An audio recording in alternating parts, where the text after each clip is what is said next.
Good evening. I am J. Artist Wright, and I welcome you tonight to the Freedom Coalition for Charter Schools virtual watch party for the presidential debate. Tonight, we'll be listening to the second presidential debate and the first since Biden stepped down to endorse Vice President Kamala Harris. In a short amount of weeks since Harris accepted the nomination, we've seen quite a shift in interest in the next election, and tonight is no exception. In fact, there are several watch parties happening tonight, and we welcome you to our personal watch party to catch all the action live. Before we start with the watch party that's going to be going on in another hour or so, we wanted to kick off with a pre-watch discussion with an array of guests ranging from teachers to parents to school founders, and most importantly, voters. This election is one for the ages, so we are hearing, and we would like to hear from people, voters across the country to see how they are feeling about this upcoming election. Couple of housekeeping things. We'll meet with a couple of people individually and hear what they have to say. And then after that, again, you can stay live on the stream to continue to watch the debate. And we'll have our chat open live. So if you have any comments that you want to put in as a viewer, we'll be able to see those and comment as we need to.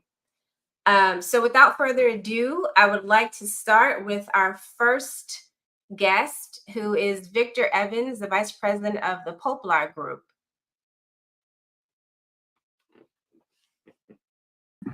Hey, Victor, how's it going? I'm good, Jay. Thank you for having me. No problem. Thanks for joining us tonight. I don't know if we should have like some popcorn and wine like we used to do back in like the scandalous days or whatever, but I'm excited to see what's going to transpire and definitely excited to talk to you amongst our other guests. So let's just jump right in. The first question, Victor, you've been working in education for a while now, and I'm just curious to know how important is this debate tonight to shape the opinion about education reform, including topics like charter schools or teacher pay? Well, I think it's super important. First off, Jay, I think both candidates, just as anyone who is in this work, needs to needs to ensure that they're putting students first and foremost at all times. If students are not at the forefront of the focus, then you have to ask yourself, why are you engaging in this? A quick story: I'm a football official for high school here in Tennessee. And I'm not going to name the high school, but we, as officials, we watch film, watch what other teams what teams are doing and whatnot. And there's a school that a few years ago I was officiating at, and not great facilities, horrible facilities, and the testing data are horrible as well. And this year I noticed that there was turf on the field, a brand new turf field, and I said, "Wait a second, that looks like volunteer high school." And I said, wait a second, that is volunteer high school. Like, why are they spending money? Where'd they get all the money for a nice turf field that probably rivals that of some college stadiums? And so I bring that up as an example of not using dollars wisely for students, not focusing on students, focusing on systems. So it's very important with non-education issues like the economy, like crime, that the candidates kind of cement themselves and show that if they're going to actually fix education, students have to be at the forefront and in the center of that conversation. Well, Victor, I thank you so much, and you are right. And let's hope that we can continue that march and make sure that they see that students be first in this conversation. Thanks for joining us. Next up is Dr. Steve Perry, founder of Capital Prep Academy, author and co-founder of the Freedom Coalition for Charter School, amongst many other positions and titles that I could say, mentor, friend, all those things. And so, Dr. Perry, thank you so much for joining. You have been on a circuit talking about this issue. And so I just want to chime in with you while we have you present. What should be the top priority for the next administration regarding K-12 education, in your opinion? Thank you so much, and I appreciate you. And forgive me if someone comes in. I am in a hotel room between schools, so and I need them to make sure that the actual television works so I can watch the debate. But the most important topic to me in K-12 is finding ways to increase access to choice for Black children, as well as creating more opportunities for African Americans in particular, but African American and Latin people, to create our own schools in our own communities. We're very clear that when children have access to just one African American teacher, what it does for a Black child's probability of going to college.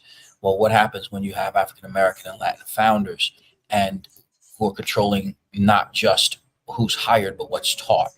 And more importantly, how the children see themselves and are seen by the faculty and staff. So one of these candidates has to have an explicit statement about Black children, and not Black children by proxy, by talking about poverty. Because even when we control for poverty, African-American children are still being outperformed, middle-class African-American children being outperformed by poor white kids. So in communities where Black children are a member of the minority group, they're always the lowest performing. So they're, even when you extract for special needs, in many cases, Black children are performing even below children who are identified as having IEPs. We have reached a precipice. We cannot go back. We have to fight hard to make sure that we shift the way in which we see our children and what we give them to learn. Yep, Dr. Perry, I really appreciate that. And I want to ask you another question. And I asked this question to you specifically because you are leading in dual enrollment in Connecticut at your school in Capital Prep. And so I feel like you are an expert to be able to talk about some of those student achievement issues that these candidates should be paying attention to. So I'm just curious if you had the floor to talk to them specifically and tell them what are some of those student achievements or classroom resources that are top of mind that they should be aware of heading into this debate that we should share with them. Most important resource is the belief in the children. The fact is that the reason why very few Black children participate in advanced placement classes or college preparatory classes or college classes, dual enrollment classes, is because the people making the determination as to who gets to go into those classes don't see our kids as worthy of being able to take those classes. They don't believe that they have the confidence to do so intellectually or behaviorally. So the first resource that needs to be put in place is the resource of belief. The second is that everyone should be required to have the same exact access to quality courses and instructors. Again, one of the reasons why Capital Prep is the #1 school in the state of Connecticut for not just dual enrollment, for college preparation as a whole. That's not #1 among Black kids, #1 among Black kids, among poor kids. That's #1 in the entire state, with an overwhelming majority African American and Latin student body and an overwhelming majority African American and Latin faculty, is because every single one of our kids is going to go to college. We know that. So we put them in college preparatory courses. We put them in college expectations. The very existence of the school is college preparatory, despite the fact that we're in a closed mental health facility that has no running water in the science room and doesn't have a gym. So despite the fact that we have substandard resources, the fact that the one resource we have is the belief in our children. We know why. 1.3% of America's teachers are Black men.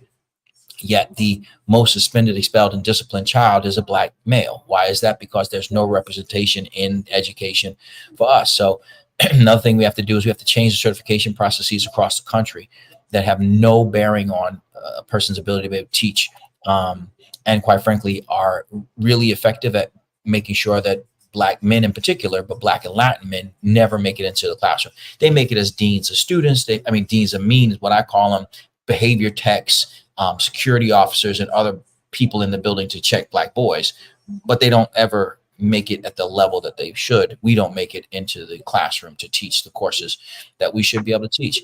And then finally, we need to shift this from the Department of Employment to the Department of Education. What we know is that in traditional public schools, over 95% of the teachers return every single year, meaning they're allowed to return. Yet when we look at African Americans' performance, 19% of Black kids in the United States of America last year were seen by the SAT as college ready, while 53% of white kids were. This is not an achievement gap. Our kids are not 3 times less likely to go to college because they're 3 times less capable. It's because the system is stacked against them. So we need to create opportunities for our children to go to schools that are designed for and by our community to send them to college and beyond. Man, I so appreciate what you're saying. And I'm coming to you next, Al, but just really quickly, I did want to chime in. We have a teacher that is a fellow right now for FCCS. Her name is Erica De La Rosa, and she is a Latina teacher in Houston, Texas, who has taught for over 9 years. And hearing all that you just said, she actually also talks exactly about that same thing, specifically talking about the need for education diversity, and also just talking about providing a livable wage for our teachers, and more importantly, the grow your own programs, because a lot of these teachers, even in the traditional setting, are just feeling like, from a standpoint of being either Latino or African American, they want to step out and do something different. They want to step out and do something on their own. So I wanted to make sure that we highlighted Erica, because she is a teacher and taught for over 9 years. And even in her capacity as a teacher, she is saying the same thing. We need teacher diversity. We need to have grow your own types of schools to support our students. Al, you're up next. Reverend Al Cockfield, who is the founder of Lamad Academy and co-founder of Black, Latino, Asian Charter School Coalition, and also, I would say, a board member of FCCS. Thanks so much for joining us, Al, this evening out of New York City. Thank you, Jay.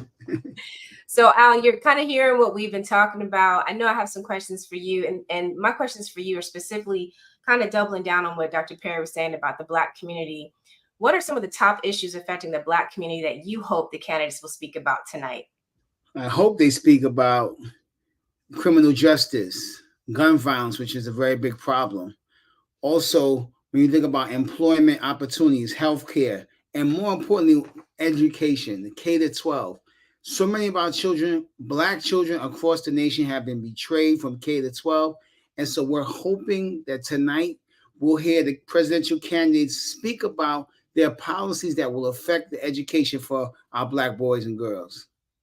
100%. And one thing I was just thinking about is, what I don't want to hear is associating poverty with Black people, because they did that during the last campaign, and it was offensive on all the fronts. So let's hope that we can eliminate that.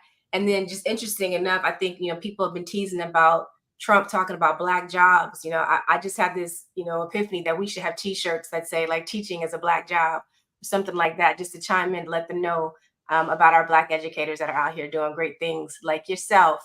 So another question I have for you, if I can, really quickly. So how do you think the candidates' education platforms will impact our schools? Well, listen, if they don't address it, if they don't speak to it, then we'll see some of the things I talked about. We'll hope that they talk about criminal justice, gun violence, all the employment opportunities. If we don't have opportunity, that will affect everything else. And so if they're not addressing these policies, then we have a big problem on our hand for the next 4 years. We need policies that affect our Black and brown boys and girls, specifically around Black children, and opportunities for them to have great K-5 experiences that will also affect their middle school, high school, and then college careers. Al, thank you so much. I appreciate that, brother. And thank you so much Thank for you, chiming in. Up next is Chris Galacy-Worrell. Chris is the Vice President of Policy at Oakmont Education. And I think this is a good segue for you, Chris, because I know you deal with a certain population of students. Can you talk to us specifically about that population of students? And then I do want to ask you a couple of questions about tonight's debate. Yeah, so we work with students who have historically been failed by the systems they've engaged in, the schools they engaged in. So formerly known as dropouts, we call them opportunity youth. Those are students that are 16 to 24 and not meaningfully engaged in any kind of like academic pursuits or meaningful employment that is going to kind of get them to that next level of success in their lives. Thanks so much. And I think that's so important to talk about, because they're also our next generation of voters, quite frankly, too. So they are voters. Yeah, they're voting right now. Right. My student is almost 19 years old. Yep. And so with that in mind, how do you think public education sort of should evolve to meet the needs of our future generations? Yeah, I think Victor, a colleague earlier, just touched on to recenter students. And I think that, K-12 education has to refocus on the human aspect of education and not so much the institution and the systems. I think that, recentering what matters and staying out of the fringe of what doesn't matter, like kids can't read, kids can't do math, kids are not passing any sort of meaningful, trajectory on their continuum forward, and that's not being talked about.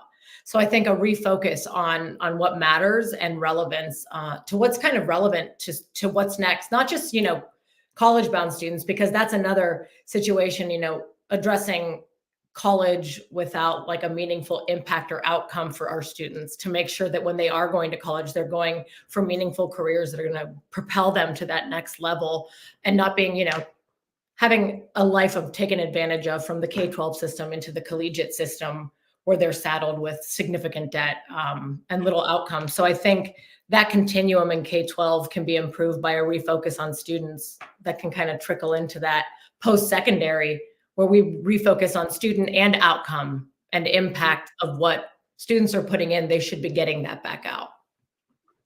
I got you. And then I got one final question for you, Chris. Is there more that the communities can do to inform this next generation, or this next administration?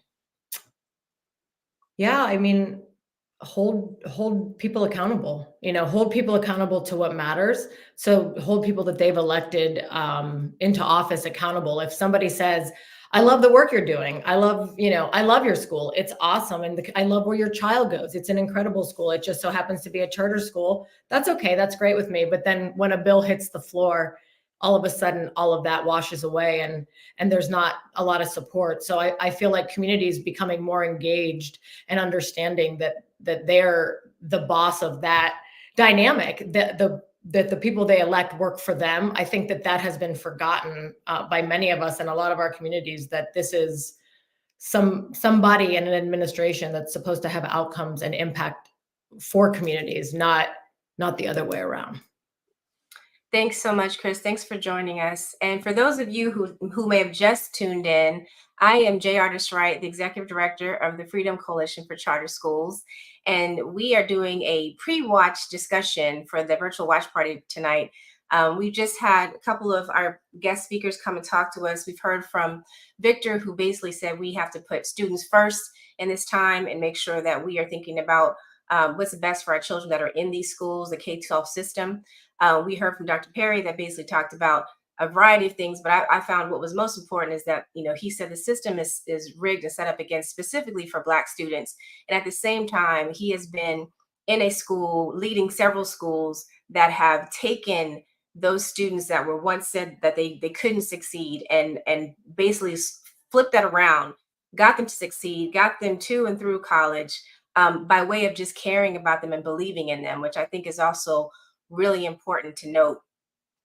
We have a few other people up. I also want to shout out to Reverend Al, who spoke about basically the need for us to make sure that we are looking at the public safety system and gun violence that's happening in our schools, and that he hopes administration talks more about that. And up next, we actually have an executive director of a school, Dr. Kelly Gunn, with the Kendesi School in Atlanta, Georgia. Thanks so much for joining us, Dr. Gunn. I think you're on mute. Can you hear me now? Yep, we got you. We can hear you good now. Thank you for having me, Jay. Excited to be here tonight. Thanks so much. So Dr. Gunn, I want to know, what do you want to hear from tonight's debate? Like, what is going to motivate you? Yeah, I'm really interested to know what are the candidates' perspectives on education. It's been really hard to find like what their platforms are. So I want to know, what do they know about the current state of education? I think it's easy to say pay teachers more, but what do you really know about what we're dealing with in schools, boots on the ground? One of the things that I'm really thinking about and that we're grappling with is there is a severe teacher shortage. And not only is there a severe teacher shortage, but when you look across the country, the number of students who are going into education in our colleges has tremendously declined. And on top of that, the number one producer of Black teachers, our HBCUs, have tremendously had declines in college of education and our students. And so I'm curious about what do they think, specifically thinking about how do we handle not only the teacher shortage, but teacher recruitment and teacher retention. So I think that that would be something that I really want to know about, because we should think about education as national defense. I totally appreciate that, Dr. Gunn. Thank you so much. And I have one other question for you, because I know the Kendesi School every year does a civic engagement, voter engagement turnout. And I'm just curious to know, what are some of the things you're working on right now leading up to the election? If you could speak about that really briefly, I'd appreciate it. Absolutely. We are really proud of our Kendesi Votes initiative, and we've been fighting the factors that contribute to low voter turnout. So we know that socioeconomic barriers in many underserved communities make it hard for us to vote. We have reduced access to information. Sometimes we don't get voter information, and that can lead to less awareness about the voting process. And then we have to be honest too. In our community, sometimes there's a distrust in the system, and then certain policies such as strict voter ID laws or limited polling stations or really long lines can make voter turnout really hard for our communities. And so the Kendesi schools, there are 3 schools here in Atlanta, we had the opportunity to partner with Redefine Ed Atlanta and PACE Strategies to implement this full-scale voter engagement initiative. And PACE worked with us to develop this strategic language for our community. And we had this clear timeline that considered all of those voter engagement deadlines. And we had a voter engagement specialist at each of our campuses who was responsible for pushing out information locally, calling families to remind them of their voter tasks, and we had them make a voter plan. And so we felt like we were empowering our community. We even had a website called Kendesi Votes that linked our visitors to the correct registration site, allowed them to commit to voting. So we were really hyping it up as we got closer to voting. And it even let them look up their polling location and request rides. So we were really working hard to do what we do for our kids every day, and that's remove barriers. And we wanted to do that for our families. We were intentional about communicating that our geniuses are reliant on their families and their parents to be their voices in the polls, and that Kendesi is a civically engaged community. And so I'm really proud to say that we were able to see the results of that. A national voter modeling organization predicted that with really high engagement efforts, and we think we did have that, we could expect our community voter turnout to be around 42%. We surpassed that with 62% of our community showing up to vote. And as of the last election, a stat that we're really proud of is a Kendesi voter is 2 times more likely to show up to vote than other Atlanta voters. That is incredible. And I encourage everyone to continue to do that type of work, because I think what is most important is that we have a huge amount of voter turnout coming into this election, which is one of the things that people were really concerned about, especially before the transition from Biden to Harris. And I think we've turned the corner on that, but the margins are still really close. One thing that we know is that there's about an 8% margin of voters that are still undecided, and many of those are between the ages of 18 and 25. And so for our next state of guests, I want to talk about our young people. I want to talk about our parents. I want to talk about parents who have children at home that are maybe even a voter age, and really just dive into what do we need to see happen to get that voter engagement going, and then also just to make sure that people are actually getting to the polls on November 5th. Dr. Gunn, thank you so much for joining us. Just really quickly, I do want to note that it is still time to register to vote. If you have not, National Voter Registration Day is actually September 17th. And I encourage you all to not only, if you think you're already registered to vote, make sure you go look to check your voting site, that all of your information is updated and correct.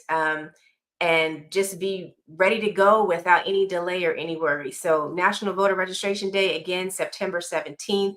You can go to the website listed at nationalvoterregistrationday.org and find out specifically where you're registered and how to even register other people. So I encourage you all to do that. Up next, we have Dr. Charles Cole, author and founder of Energy Converters. Thank you so much, Dr. Cole, for joining us tonight. As I mentioned, we've got about an 18% margin of voters that are still undecided, and a large percentage of those are the range of 18 to 25. And with Energy Converters, I know you work with a lot of youth. Just curious to know, what would make a candidate stand out in your terms of addressing the needs of young people? know, young people want to be able to have a place to live and have a little money in their pocket and not have to live in poverty. I think you have to reestablish the importance and access to college. You shouldn't go broke or be in debt for your whole life. And on top of that, it should be rigorous. You can't overcharge for college and not be rigorous. And we know that the rigor in colleges has been dropping. And along with that, that also includes vocational educational opportunities. We still need plumbers. We still need, there's still things that need to happen that to make this economy run. And it's been abysmal for those young people, and they haven't had a lot to look forward to. So we have to lean into the promise that we said education, what it could fulfill for our community. Thanks so much. And do you feel that both candidates that we have right now have done enough to address some of the racial justice issues that we're seeing? I know you're in the state of Chicago right now, and there's been a lot of injustice happening there, a lot of things happening we're hearing about on the news, and then also coming from Oakland too, prior to Chicago. I'm just curious to know, like, what do you think, or do you feel like the candidates have done enough to address the racial injustice issues that we've been seeing? No, just no, not at all. It does feel like the state of Chicago at times. It's big here, man. But no, I think what I do think, when you look at the 2019 Nations Report Card, like 15% of Black 8th graders are reading on grade level. If you want to talk to me about racial justice, let's make sure that we can actually read. And I don't want vibes. I want results. Let's put something in the ground. Like, instead of can we get to a B? Can we say at 80% of Black kids will be able to read, will be on grade level, will be able to do those things? I think that, people are trying to dance around and use race. Both parties are trying to have an agenda around it, but they both kind of been playing in our faces. And I think that we've allowed them to. I think that I don't want parades. I don't want parties. Like, give me real results. Like, be the America that you taught me in my history class, that we were bold, that we were courageous, and that we stood up in the face of injustice. That's the type of, I don't need racial coddling. I don't need you to hit the buzzwords. I don't need you to talk like you a 15-year-old Black girl on Twitter. I need results, and I need us to have our best, and I need us to rebuild the pipeline to make sure that we have actual good teachers for our young people. And in the racial piece or whatever, don't prioritize the union over the people that the union is supposed to be serving. Anything less than that would be failure from both sides of this as of now. But we got to demand that. We got to stop just accepting the parade. We got to stop just accepting, Trump gave me this money during this, or Kamala, stepped on this line. Nah, man. Our people are dying. You talk about Chicago and Oakland, young people are dying. And I think we need to stop trying to say things the right way and just do things the right way. Man, that was a mouthful, Dr. Cole. I appreciate that. And always and ever present and passionate. That is awesome. Thank you so much. Thank you for having me. I want to add on to something that you said, that I remember hearing someone talk about how the shift in COVID happened. And it seemed like, from a short period of time, from March when COVID started till like probably the end of March, everyone was able to make a turn and start wearing masks and start, using hand sanitizer. It was a very easy, intentional thing because we knew that our lives were in jeopardy. And so someone had made the connection to why, if we talk about really helping our youth and we talk about really helping our students, if there's really intentionality behind it, we can make that same type of change. We can have that type of impact if we're really intentional about doing it. So I appreciate what you said, and I hope that you can continue to hold the administration accountable in the work that you're doing. I ain't in love with none of them podcasts. I love my people. Awesome, Dr. Cole. Thanks so much for joining us. And up next, I'm super excited to have the next list of guests speak for us, because they represent parent organizations that really speak directly to schools and really protect our babies. I'm a parent myself. It's one of the titles that I hold ahead of any other title that I have, because I think it's the most one that I value. And so I am super excited to have Trinace Dorsey Hollis, the Executive Director of Parent Shield Dallas Fort Worth, join us right now. And Trinace, I want to make sure, did I pronounce your name correctly? You did. It's Trinace. Yes, ma'am. I appreciate you, Jay. No problem. Thank you. And Trinace, I want to also just have a quick opportunity to talk a little bit more about Parent Shield Dallas Fort Worth, if you could, because a lot of people don't realize, we look at parent organizations and we immediately think of, the ones that they put on site for us, like the Moms for Liberty and people like that who just started. But I know organizations like yours have been around for a very long time. So can you just briefly tell us about Parent Shield and what you do? And then I want to ask a few questions of you. For sure. First of all, thank you so much for having me, as this is a very important topic.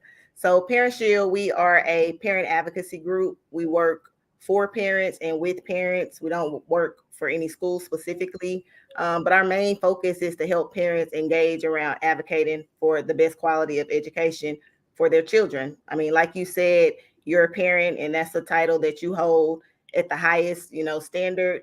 And I feel like that's the same thing for all parents, but we don't know what we don't know. And until we are learned and educated, that's when we're really able to engage with our kids' teachers and really stand up and demand what we want to see for our kids. So that's what Parent Shield is about, and that's what we continue to do. Thank you so much, Trinace. And what do parents need to hear to feel engaged in this debate tonight? Definitely. I feel like what parents need to hear, what nobody is talking about, is the fact that Black children cannot read.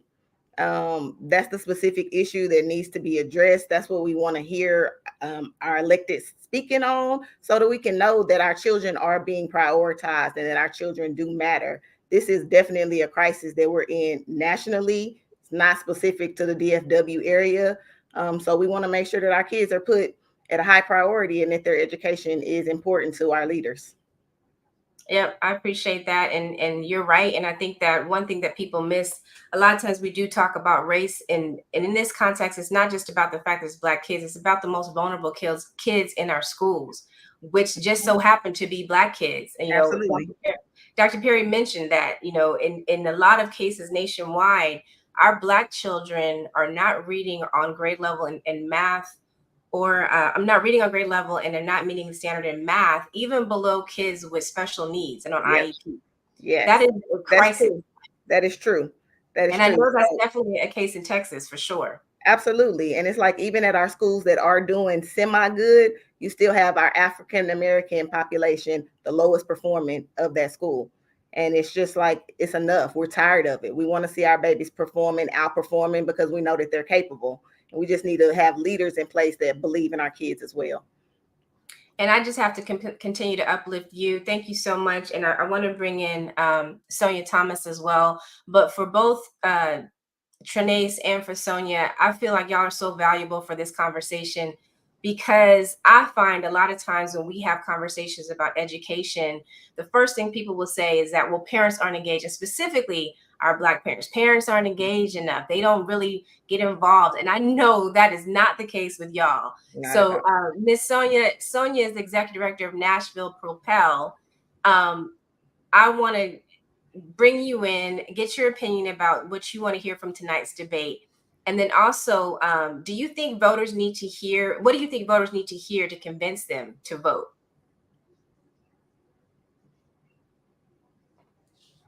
I can't hear your question. I'm sorry. So the question I asked is, well, first, just bringing you in to promote Nashville Propel and let people know what you do. And then the question I posed is, what do you think voters need to hear to convince them to vote? I'm unable to hear you. Okay, I think we're having a little technical difficulty. Can you hear me okay now? Nope. All right. Trinace, can you still hear me? I can hear you fine. Okay. Let's see. Do you have your computer muted, Sonia? But you can hear me now though, right? I can't hear you. I can hear Trinace, but I can't hear Jay. All right, we're gonna do a quick game of telephone. Trinace, tell her what I said. I got you. She said, what do you think voters need to hear to convince them to vote? Oh, I think voters need to hear honesty. I think that what needs to be eliminated is toxic positivity. And that's when it comes to being like honest about how our children are really doing, in particular Black children. I'm boots on the ground every day with families, and things are just not getting better. However, there's a lot of celebrating around incremental growth. And I always ask the question, who's really growing? And it's not us. And so I think people really want to hear the honesty around public education and how it's not going well for Black children. Yeah, okay. Well, I don't know. Can you hear me now, or we still have technical difficulty? Still can't. Okay, Trinace, I need you to translate. She's saying thank you. Thank you, Sonia. See, Thank you. and Sorry. this is how mom operate. We know how to use our resources. Figure it out. There you go. Real quick, right? Well, listen, y'all, I really appreciate you both. Miss Sonia, I'm sorry you're not able to hear me. I'm giving you much love and thank you for what you do in Nashville. I want to give a quick opportunity for people to hear about the Parent Power movement as well. And I think, is Miss Sarah on? No, there she goes. So if you could ask her to talk a little bit more about Nashville Propel specifically. Definitely. Miss Sonia, she said if you could talk a little bit more about just Nashville Propel specifically. So I do this work because I never want another parent to feel the way that I felt when I realized that my child wasn't receiving a quality education. And Nashville Propel is parent-led, it's parent-organized. And right now we're focusing on literacy because that is the crisis here in Nashville. The hoarding of data from parents so parents can actually advocate on behalf of their students is an issue here in Nashville. And we're helping parents to effectively advocate for their children. Black parents do care about their children, and Black parents are advocating, but we want to make sure that they have the tools and that they're equipped with what they need to make sure that they're fighting and demanding better for their children. Thank you so much. Thank you. I'm trying to use sign language and all the things so she can hear me. She said, thank you, Miss Sonia, so much. She said she's trying to use her sign language to make sure you good. Hey, We're going to figure it out. I appreciate her trying. Yeah, I appreciate y'all both and continue the great work. Parents are so needed in this conversation. Literally, when we look at the learning loss that's occurred around this country since COVID, the chasm, it's not a gap now. The opportunity gap has turned into an opportunity chasm. And it is so large that even if we wanted to just specifically to depend on teachers, there's not enough hours in the day for teachers to just come in and do that work. And more specifically, there's no one type of teacher design, one type of school design that's going to get us to the next level that we need to. So it is encouraging and inspiring to see parents really step in and fill in those gaps in places where we know our babies need us.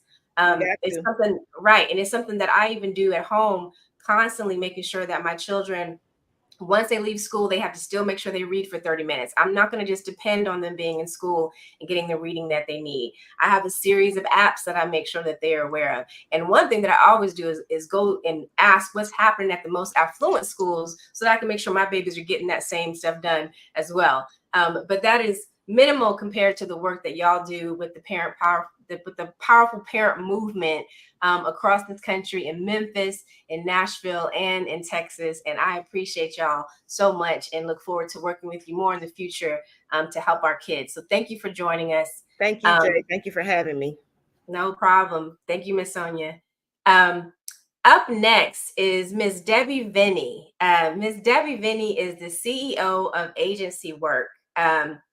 Prior to that, Ms. Debbie worked at the National Association for Public Charter Schools, just really directing a lot of really good, powerful communications strategies across the country. But most recently, Ms. Debbie decided to launch out on her own, which I'm super excited to hear, and start an organization called Agency Work. And so I think that is a brilliant name. It's one that I've heard several people on this call use often. Dr. Charles Cole often talks about parent agency. And so I want to ask you specifically, like, why the name Agency Work, and then tell us a little bit about what you're trying to do in this new position. Thank you so much for having me, Jay. So agency is a double entendre. It is about the power to use your own power, your agency to make something happen.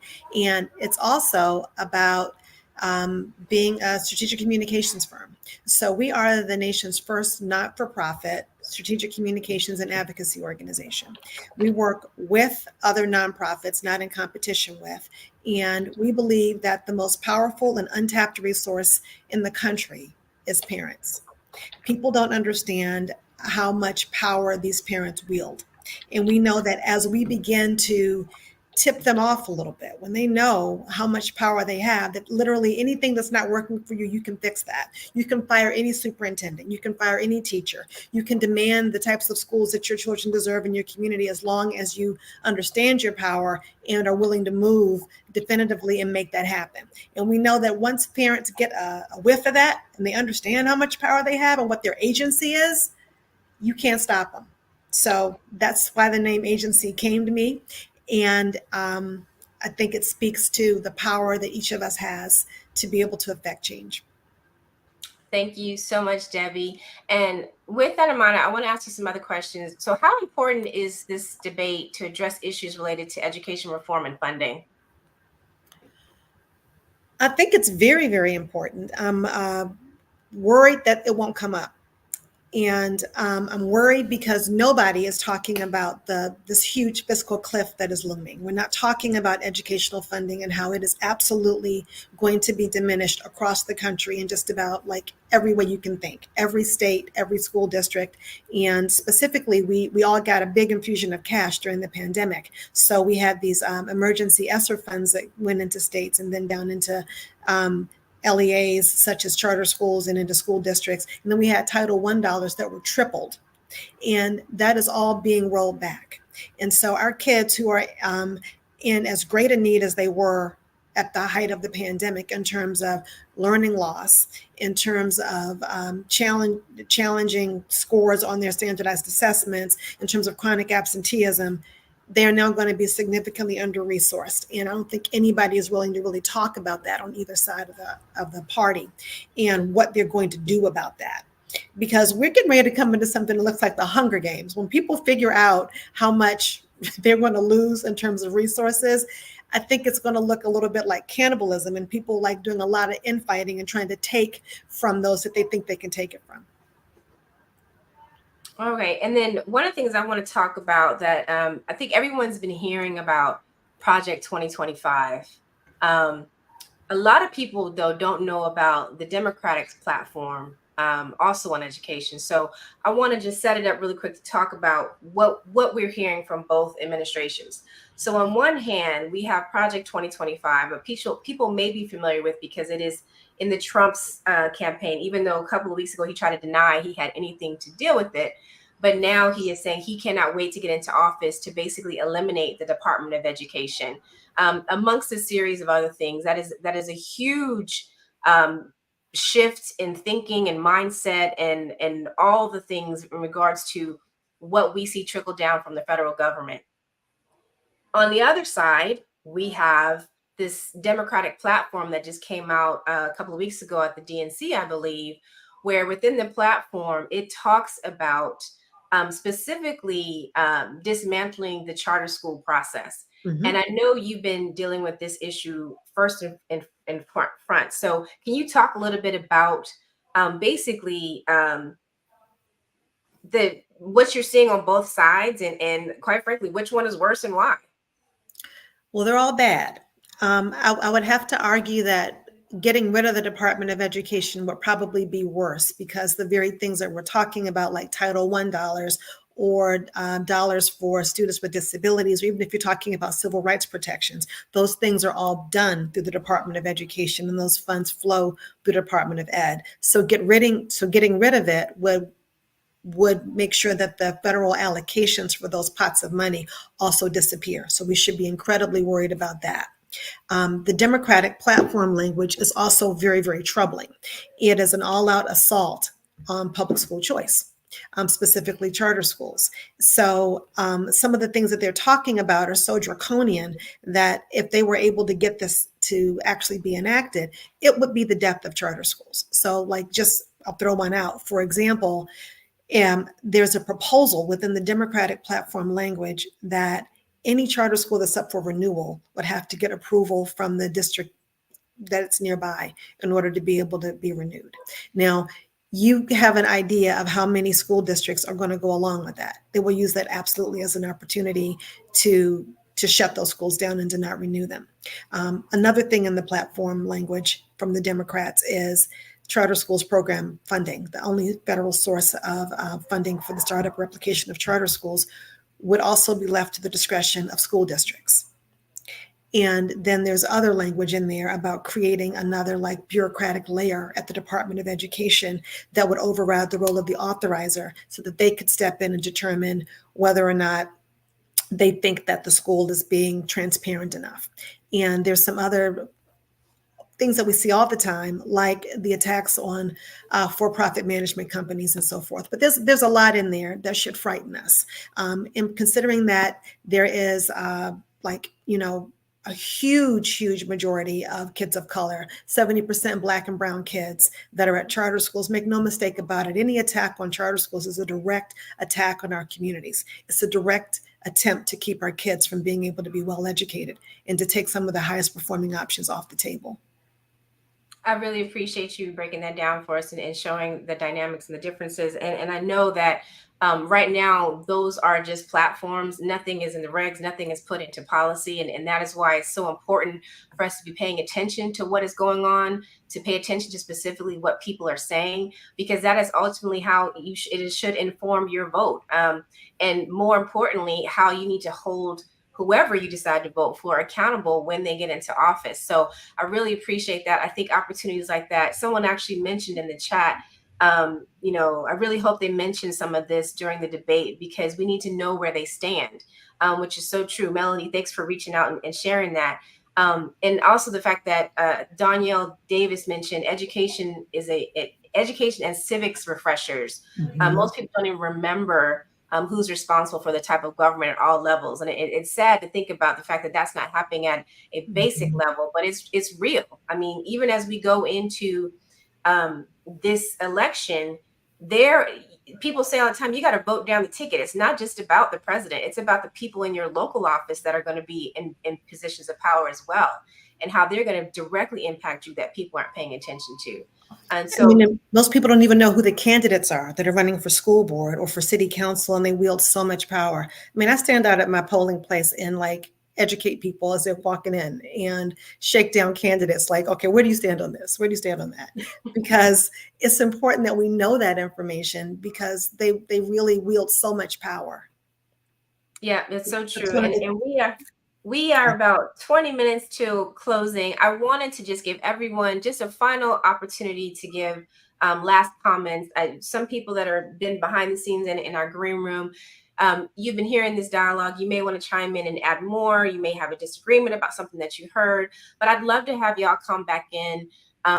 One of the things I want to do too is just acknowledge the people who are viewing. Thank you so much for viewing. Please, everyone, stay tuned, stay informed, stay here with us, because as the debate is going on, we will be looking through the chat at your comments. And like I said, one of the things that we know for sure is people are waiting for that moment. People are waiting for the moment, right? Like, when Kamala was debating against Pence, it was, I'm speaking, and we've had, Trump say some things about Biden that, although hurtful, they were pretty spot on. So I'm expecting, I don't want to put my expectations too high, but I'm hoping that it'll be worth the watch. And like I said, I think that all of us as voters need to see and need to hear something that is going to make us see a clear indication of where our country is going in the future and who is going to be the best candidate to move forward. So with that in mind, final thoughts. Dr. Perry, let me come to you first. What are your final thoughts? My final thoughts are, it's always great to see this talented group of people. I can't thank you all enough for the work that you do across the platform of improving education for Black children. My hope is that we push as Black and Latin people to make sure that Black and Latin children are spoken of specifically and explicitly, not by proxy, not by example, not by anecdote. We didn't get in this situation by anecdote or proxy. We got in the situation because our children were Black and Latin. and they stay in that position because they're Black and Latin. They're not given access to college preparatory classes because they're Black and Latin. They're suspended, expelled, and disciplined because they're Black and Latin. So the same route that they took to put us in this hole, they need to take that same route to get us up out of it. Thank you so much, Dr. Perry. As always, I appreciate you and appreciate the work that you're doing. And thank you for joining us. Dr. Kelly Gunn, I'm coming to you next. Thank you so much again, and thank you for this opportunity. I think I'll just steal a line from former President Barack Obama. He says, "Don't boo, vote." So I'm sure a lot of people tonight will have a lot of opinions around, who did well, and they'll get some catchphrases, and they'll be upset about some of the things that the candidates are saying. But at the end of the day, we do need to make sure that we have voter turnout in our communities, especially. And so I'm saying tonight, don't boo, vote. Don't boo, vote. Got it. Vote. And don't forget, it's still not too late to vote. So in the spirit of what Kendesi Votes is doing, in the spirit of what Debbie Vinny mentioned, grab somebody, ask them in the next couple of days, are you registered to vote? Go register to vote. Make sure that you have a vote. It is very important that we exercise that vote, whether people believe that or not. This is one time that you do not want to sit on the sidelines for sure. Reverend Al, I'm coming up with you next. No, we don't want to hear noise. We want to hear substance. That is required from our people. We don't want to hear noise. We don't want to hear sound bites. We want to hear substance. Things that's going to help move our communities forward. And so that's what I'm expecting. I'm hopeful that we'll hear some of that tonight. Thank you so much. Victor, I got you up next on my screen. Yeah, I mean, I think, well, first off, thank you again for having me on, Jay. Great to see all these fine people on this, on here on stream. So what I will say, there's an opportunity for both candidates to kind of make their stake on the education issue because it has not really been addressed, right? There's still a COVID hangover, and there are very few solutions that have been brought forth and very little action. So there's an opportunity for either candidate to kind of grab a hold of that and kind of cement that as a pillar of their campaign. I think that is really important. And I think that's something that we're trying to continue to say here is that we have power still to make sure that we're influencing what they're thinking and how they're going into this next administration. So, Victor, I really appreciate you bringing that up. It's true. And thank you so much. Next up on my screen is Ms. Debbie Vinny. Can't hear you talking. Hold on. Okay, there we go. All right, I was muted. My final words would be, don't let anyone take your vote for granted. When you are contributing to a campaign, when you're out door-to-door canvassing, when you're supporting a candidate, that gives you the right and the responsibility to hold them accountable for being true to your agenda. Don't let them take you for granted.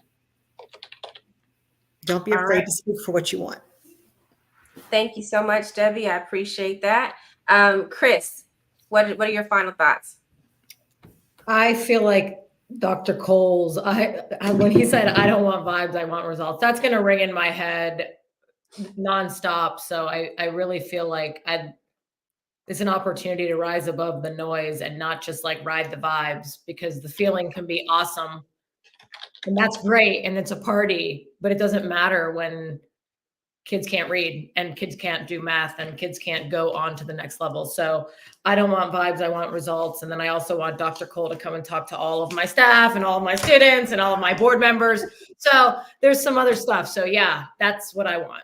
Yeah, can we put that on the hashtag? What is it? Hashtag, yeah. What should it say? No vibes, only results. No vibes, only results, right? Hashtag no vibes, only results. I love it. Ms. Trinace, thank you for staying with us. Thank you for representing for the parents. What's your final thoughts?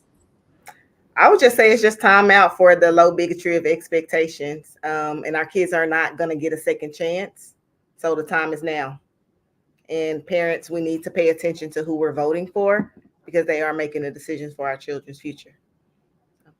That's awesome. Thank you so much. I appreciate it. Dr. Charles Cole, coming for you to close us out. You are on mute. All right. Regardless of who your favorite is, like you're probably gonna feel good after this debate, and don't be fooled by those feelings. Agency and self-determination is what tends to get you policy. We are an agentic people and a self-determined people. And if you'll be like, well, what do you mean by that? Agency is awareness, navigation, and duty. You are now aware of all these stats, how much we've been being failed for decades and generations. Navigation is you still have to navigate this world regardless of what's happening, but your duty is now that you know better, you do better, and you demand more. And like, remember your candidate's promises. Whoever you're voting for, I just want to just say faith is reserved for God. Everybody else got to give me results. And stop being enticed. You are not trying to find somebody to date you. This is not somebody that you're about to be in a relationship with. These are people that need to serve you, and remember that they are serving you, not the other way around. And our kids have not been served for far too long. And there you have it. Best and appropriate way to end our pre-debate watch party discussion. Once again, I want to thank all of y'all for joining. If you can stay with us, I know it's going to be late on the East Coast time. This thing is supposed to go from 9 to 11, I believe. We are going to take a quick break and come back to have the actual live streaming of the virtual watch party that will begin at 9 o'clock Eastern time. Stay with us. I will continue to monitor the chat. I welcome and appreciate all of the feedback that we've been getting from the chat. Stay with us, y'all. It's going to be a great evening. And like I said, we'll hope for the good vibes and good talk. Thank you so much for joining us.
You have a known serial killer in your area.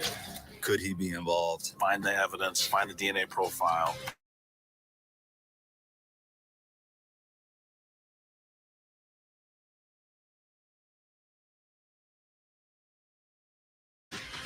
You're looking for that game-changing piece. We're We're actually finding key evidence that could have slipped through the cracks.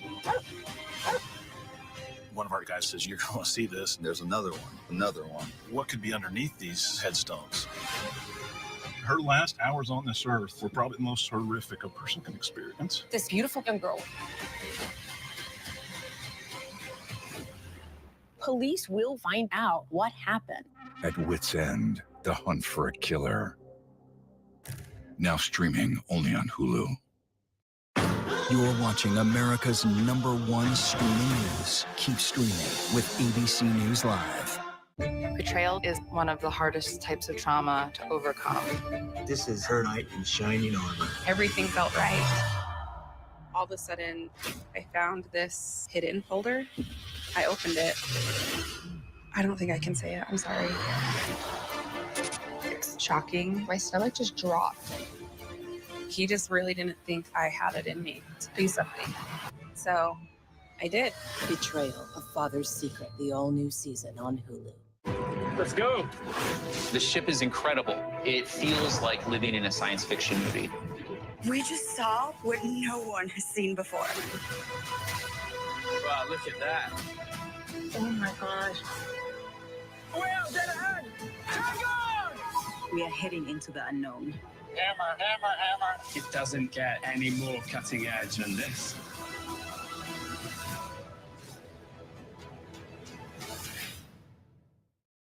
Babe Ruth, Hank Aaron, Shohei Ohtani, legends of the game. But now the list of greats redefined. From ABC News, Reclaim the Forgotten League, a side of the story of baseball you have never heard before like this. The award-winning podcast is back. Listen wherever you get your podcasts or scan the QR codes you see here. ABC News, honored for excellence with 40 Emmy nominations. Mornings, evenings, late night, weekends, streaming 24/7. 40 Emmy nominations. Thank you for making ABC News America's #1 news. You're watching America's #1 streaming news. Live reporting, breaking new exclusives. Keep streaming with ABC News Live.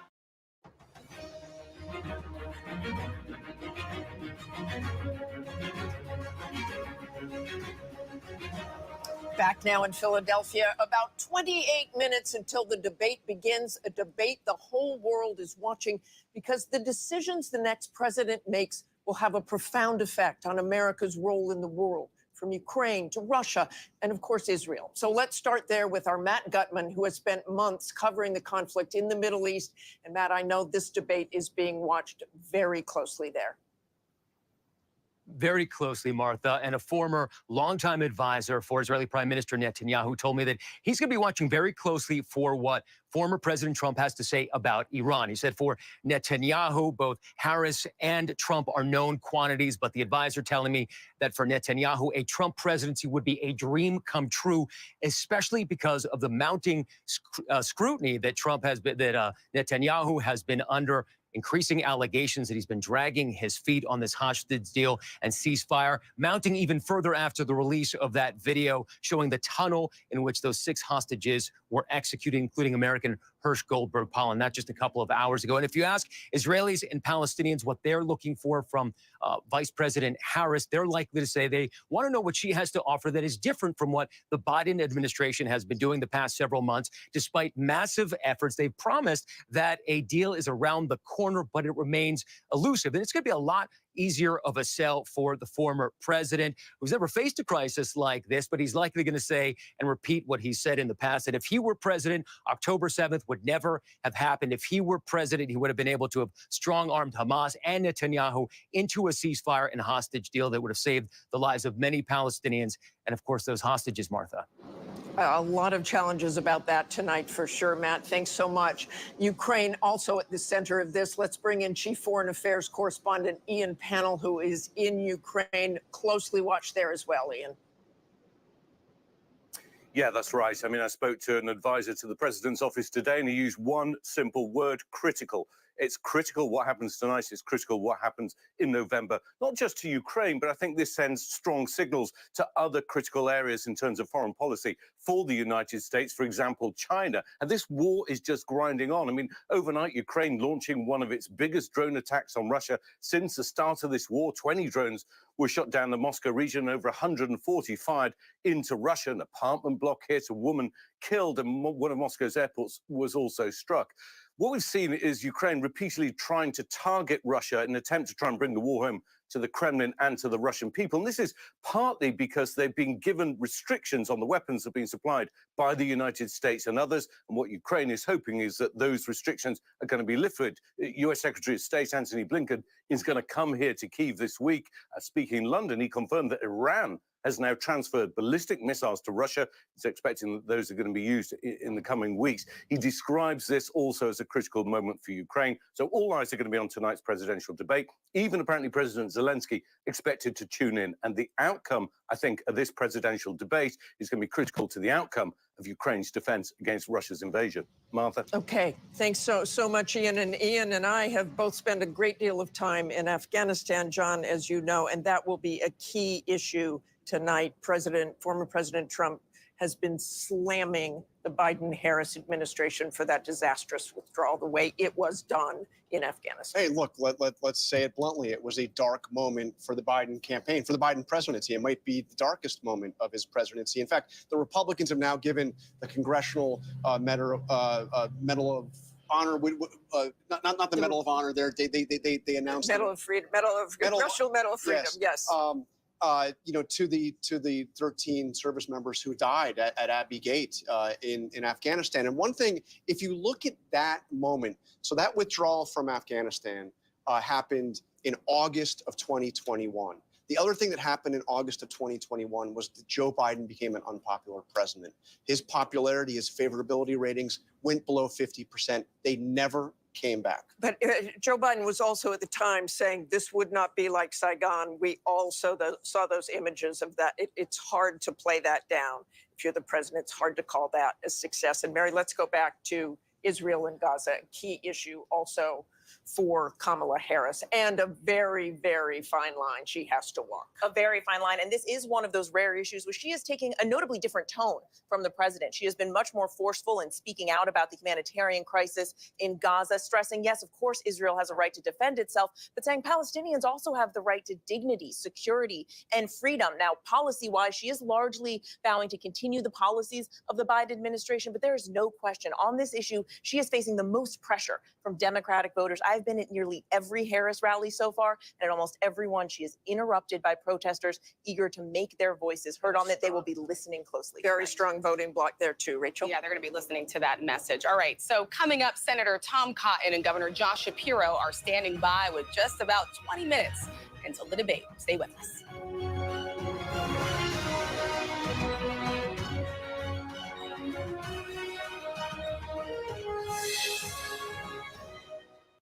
Why do so many people start their day here? From ABC News, this is Start Here. To be in the know and get a different take on the day's top stories. A lot of news today, so let's get into it. Listen now to the Daily News Podcast honored with 4 Edward R. Murrow Awards and see why the New York Times calls it a news podcast worth listening to. Start Here, ABC News. Make it your daily first listen. Now, that's a part of the story I bet you didn't see coming. Wherever you get your podcasts, Start Here. Baywatch is a fantasy. Baywatch was sexy. Baywatch was the #1 show in the world. It was hot. When you hear that theme song, I had no idea how much fun I was going to have. It was addicting. People were just hungry. They were eating that stuff alive. it was a wild time, and I was a wild chick.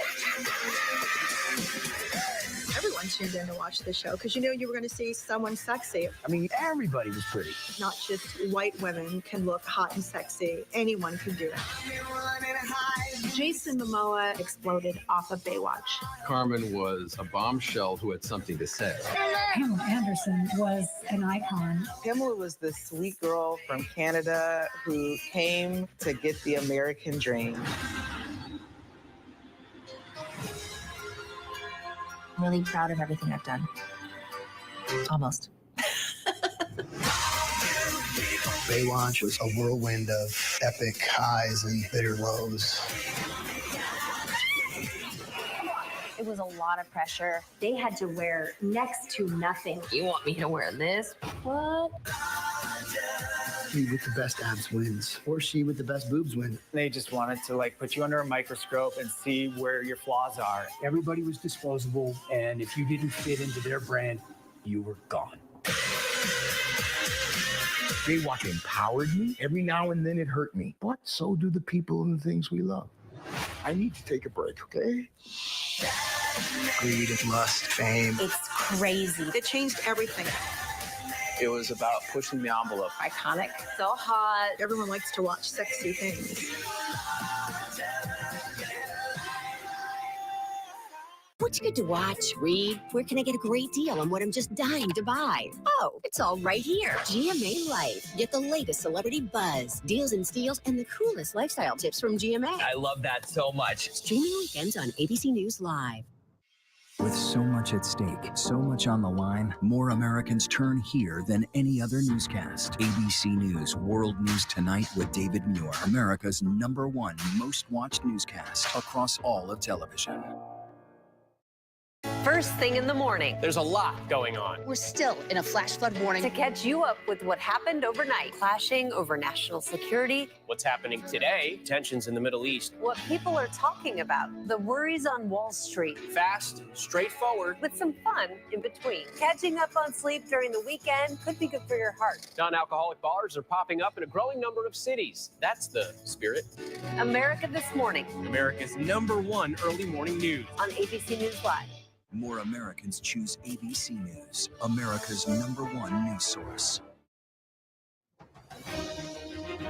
And there you see the debate stage here in Philadelphia. The debate now less than 20 minutes away. And we are joined on behalf of the Trump campaign by Arkansas Senator Tom Cotton. Senator Cotton, thanks a lot for being. We only have a couple minutes. This debate's about to get underway. But I wanted to ask you, which Donald Trump do you think is going to show up tonight? You know him well.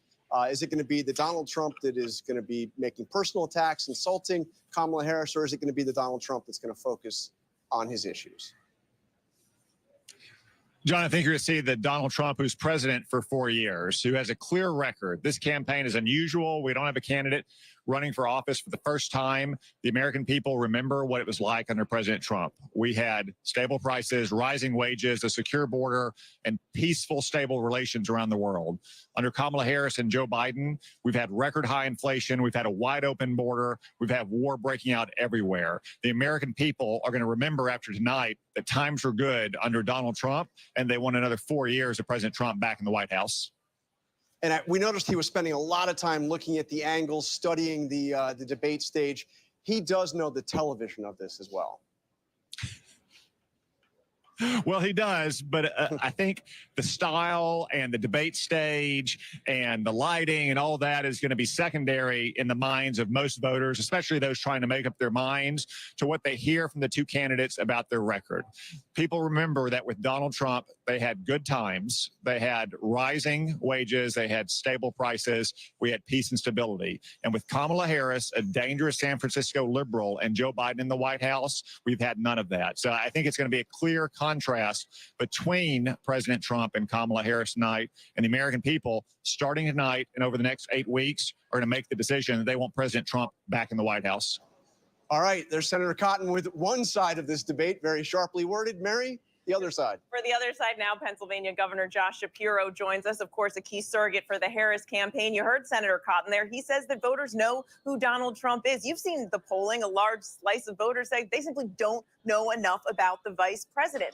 Is this her last best chance to reach out to those critical voters, show them who she really is, what she stands for? Look, I'm not sure what world Senator Cotton was living in, but when Donald Trump was in charge, the only thing we had more of in this country was more chaos. And I think under Kamala Harris, you're going to see someone who's compassionate, who cares deeply about the welfare of all Americans, no matter what they look like, where they come from, who they love, who they pray to. An economic message that lifts people up instead of shutting out the middle class. I expect you'll see Kamala Harris speak not only about her strong track record, but her strong vision for the nation and prosecute the case effectively against Donald Trump tonight. You mentioned the case against Trump. What about Joe Biden? How does she go about building off of their record, but making clear to voters who are concerned that she won't just be Biden 2.0? Well, serving as Joe Biden's vice president made her fit and ready to serve on day one. I think it's important that we examine Kamala Harris's positions, her vision, the things she wants to do for this nation. Elections are about the future, and Kamala Harris's vision for the future is a stark contrast to the dangerous vision of the future that Donald Trump has, one of less freedom and more chaos under Donald Trump. We will see how it unfolds on the debate stage. Governor Shapiro, thank you so much. All right, so we've talked to surrogates from both campaigns. Coming up, we are going to talk to somebody who has both debated Donald Trump and helped him prepare for big debates, with tonight's showdown less than 14 minutes away.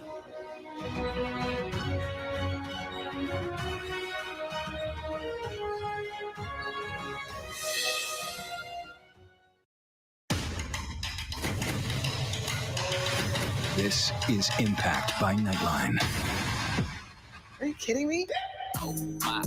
My sense was that everybody around him was afraid of him. Brittany describes having a secret abortion that not even her family knew about. What's going on with Kate? What is the relationship like between Harry and William today? What do people start to say? You look great. Are you on Ozempic? I told the kids, I said, I'm not even gonna let you eat breakfast until you get your chores done. She talks about tough love and harsh punishment. No, it's abuse. I think Scott Peterson murdered his wife and his child. Prove me wrong. Do you feel the church accepted abuse? Yep, that's him. Yep. Ready?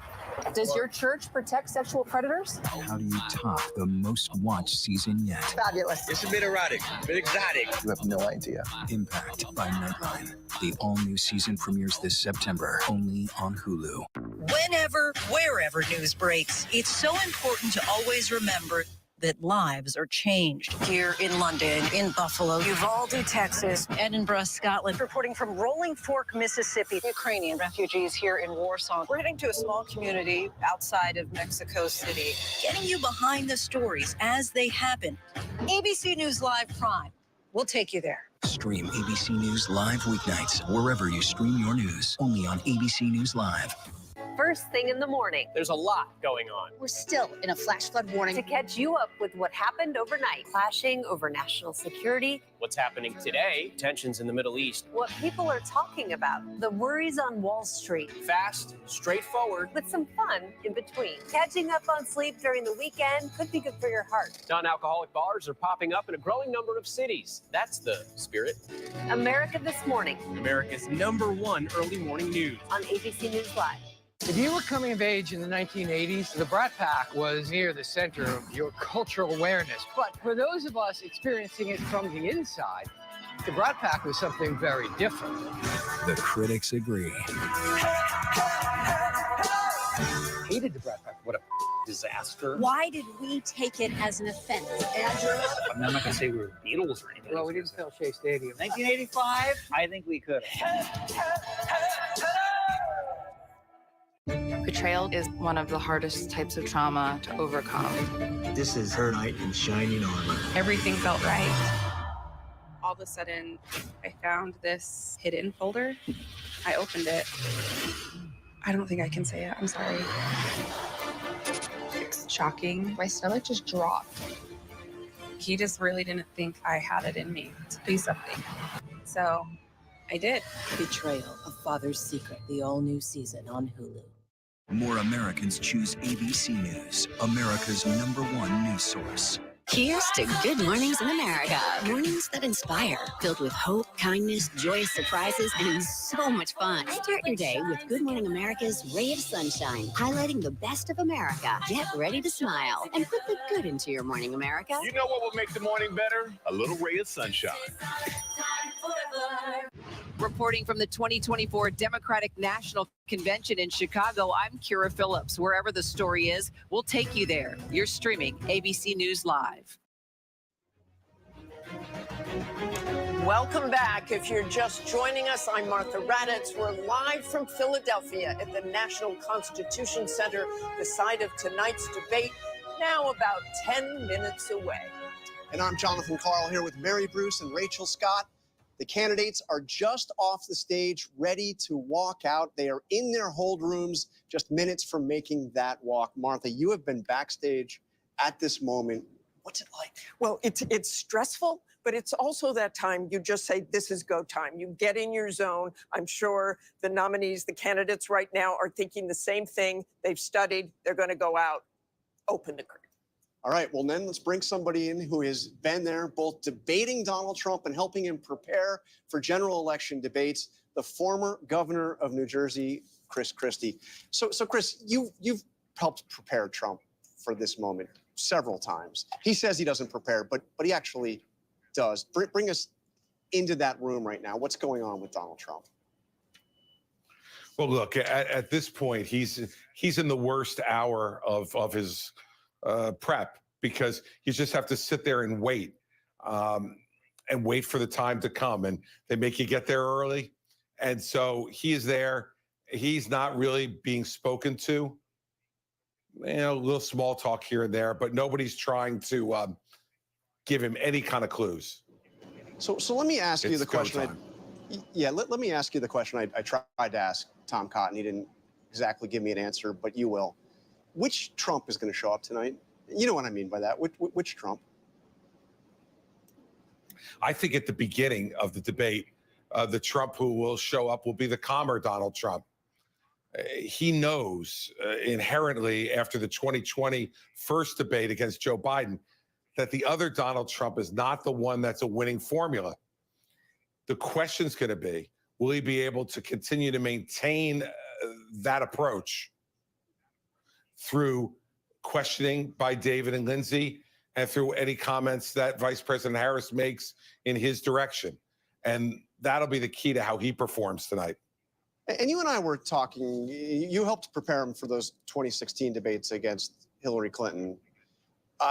He told you that he had respect for Hillary Clinton, that Hillary Clinton was smart as you were preparing. What about Kamala Harris? We hear not the same. Well, certainly he's not saying that publicly in any way. And I can tell you that in 2016, he would regularly say during the many debate prep sessions that we had with him that Hillary Clinton was smart, that she was a good debater, that she was not to be taken lightly. And I don't think there was ever a moment in 2016 where he took her lightly. I do think he took Joe Biden lightly in 2020. And clearly during the prep sessions that I had with him, it was very, very difficult to get him to focus on what Joe Biden might or might not do in that first debate. And I think his performance in part reflected that. So the question's going to be, is what he's saying publicly what he really believes? We know that often with Donald Trump, that's performance. But I will tell you that in his 2016 prep, he was serious about getting ready for Hillary Clinton. In his 2020 debate prep, he was completely unserious about getting ready for Joe Biden. I think performances in both those debates reflected that approach. All right, Chris Christie, you'll be watching with us. Martha? And we have about 6 minutes left before the debate, so let's bring in Donna Brazile, formerly of the DNC, and Reince Priebus, the RNC. Welcome to both of you. And Donna, let's start with you. You have said that Kamala Harris has to own the future, but she also has to own the past. So how does she do this? It's quite easy. Because I do believe that in talking about the future, you draw from your past. You draw from your past experiences. She draws from how she was raised, the values that was instilled in her as a young lady. Look, she is steady on her feet, still in her resolve. And tonight she should talk to the American people, sit in their living rooms, go to their kitchen table and say, look, I have some ideas that I want to share with you. There's so much that we have done together over the last 4 years, but here's what I think we can do together over the next 4 years. Be positive in her approach and really remind the American people that we don't want to go back to the chaos and the confusion, the disaster that made, of course, the American people go out in droves in 2020 to fire the former president. Say, I want to be a president that lead all Americans. I want to keep us strong and secure. And here's the plan. that I want to share with you tonight. And Donna, I of course meant Biden. She has to own up to the Biden administration's any mistakes they made too, and Donald Trump is going to go after her on that. You know, Martha, they made mistakes. Donald Trump and Mr. Pence made mistakes. But you know what? If we focus on our mistakes, we won't focus on all of the good things that we could do together as Americans. I do believe there's something to say about people who are now able to work. The people who can buy their insulin without paying over $1,000, $35. There's so much good that she can talk about, from the visits that she's made to small towns across this country, large cities across the country. Bring us together. The American people want to be led into the future, not dragged back to another era. And Reince, I want your thoughts on, you've also prepped Donald Trump for debates back in 2016, I believe. What Donald Trump do you think we'll see tonight? Can he be disciplined about talking about policies and what kind of president he will be? Well, he certainly can be. I mean, the reality is Donald Trump doesn't have a lot to lose tonight. I mean, his support has always been almost unmovable. So the second piece is the honeymoon, I think, is over for Kamala Harris. And you all kind of touched on it with Donna. Kamala Harris has to answer for the state of the economy that she took a role in the Biden administration, the border, her past positions on decriminalizing the border, decriminalizing certain drugs, what her role was in Afghanistan. So really, the spotlight is on Kamala Harris tonight because she played a role in the Biden administration. She wants to act like she's not an incumbent. So this is where the focus is going to be. And she's got a lot to answer for tonight. And I think that's where Donald Trump's focus will be and where it actually should be tonight. Well, one of the things he wants to do is have female voters look at him. How does he attract female voters after saying things about Kamala Harris? And we'll see how he pronounces that tonight. Things he said about Kamala Harris, that she's dumb as a rock. That's not really going to attract female voters, is it? Yeah, no, it won't. But I also think that just like he did in the first debate against Joe Biden, I think the formula here is to constantly tie Kamala Harris to the Biden administration, which is where Trump is winning against her on the economy, inflation, and all these other problems that we're having, and then sit back and let her talk. Let her explain herself, her past positions, current positions. How does she feel about how Biden has done on the economy? How does she feel about the border? Well, then turn it over and let her talk. Okay, thanks so much for joining us tonight, Donna and Reince. We're all staying tuned. Can't wait. And I have to say, as we are just less than 2 minutes away, this such an extraordinary moment, and especially, Rachel, when you consider that these two people that have been the center of our lives for the last 2 months have never met each other. Have never even met each other. All right, y'all. I wasn't playing. I got my sleep clothes on. I got my bottle of wine. Not my bottle. Well, actually, it looks kind of like a bottle. But I got my glass, my popcorn. I'm ready. Here we go. Let's go. But first and foremost, are we going to see a handshake when the two of them meet for the first time? We didn't back in 2016 when I did that debate. We'll stand by to see that tonight. But the first time, side to side, together. And I have my doubts that we're going to see that handshake, but what we are going to see is a spirited debate and perhaps the most consequential general election debate we have ever seen, because almost certainly going to be the last one. So with the stakes so high, the presidential debate just moments away, we have the entire news division keeping an eye on everything. We are going to be fact-checking on our live blog. It's all going to be happening right here. The debate now just 10 seconds away, and we will be back with our post-game show as soon as it's over. We are going to toss it right now to David Muir and Lindsay Day.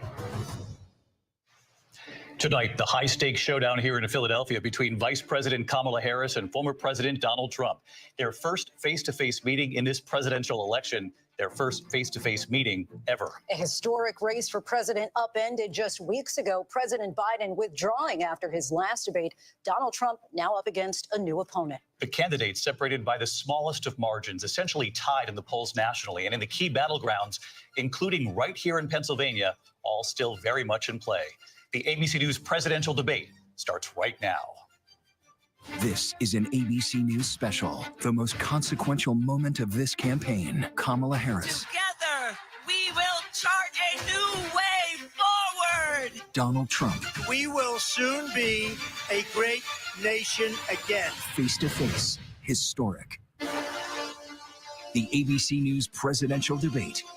Here now, David Muir and Lindsay Davis. Good evening, I'm David Muir, and thank you for joining us for tonight's ABC News presidential debate. We want to welcome viewers watching on ABC and around the world tonight. Vice President Kamala Harris and President Donald Trump are just moments away from taking the stage in this unprecedented race for president. And I'm Lindsay Davis. Tonight's meeting could be the most consequential event of their campaigns, with Election Day now less than 2 months away. For Vice President Kamala Harris, this is her first debate since President Biden withdrew from the race on July 21st. Of course, that decision followed his debate against President Donald Trump in June. Since then, this race has taken on an entirely new dynamic. And that brings us to the rules of tonight's debate. 90 minutes with 2 commercial breaks. No topics or questions have been shared with the campaigns. The candidates will have 2 minutes to answer questions, and this is the clock. That's what they'll be seeing. 2 minutes for rebuttals and 1 minute for follow-ups, clarifications, or responses. Their microphones will only be turned on when it's their turn to speak. No pre-written notes allowed. There is no audience here tonight in this hall at the National Constitution Center. This is an intimate setting for 2 candidates who have never met. President Trump won the coin toss. He chose to deliver the final closing statement of the evening. Vice President Harris selected the podium to the right. So let's now welcome the candidates to the stage. Vice President Kamala Harris and President Donald Trump.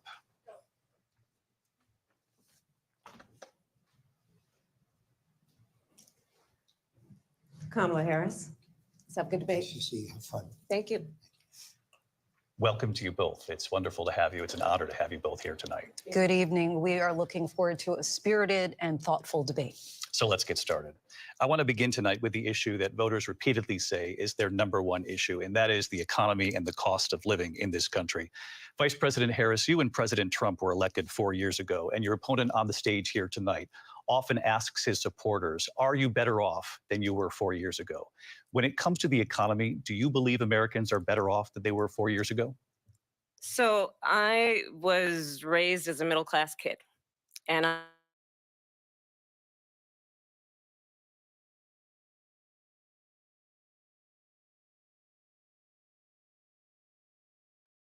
the dreams of the American people. And that is why I imagine and have actually a plan to build what I call an opportunity economy. Because here's the thing.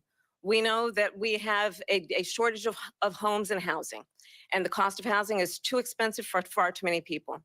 We know that young families need support to raise their children, and I intend on extending a tax cut for those families of $6,000, which is the largest child tax credit that we have given in a long time, so that those young families can afford to buy a crib, buy a car seat, buy clothes for their children.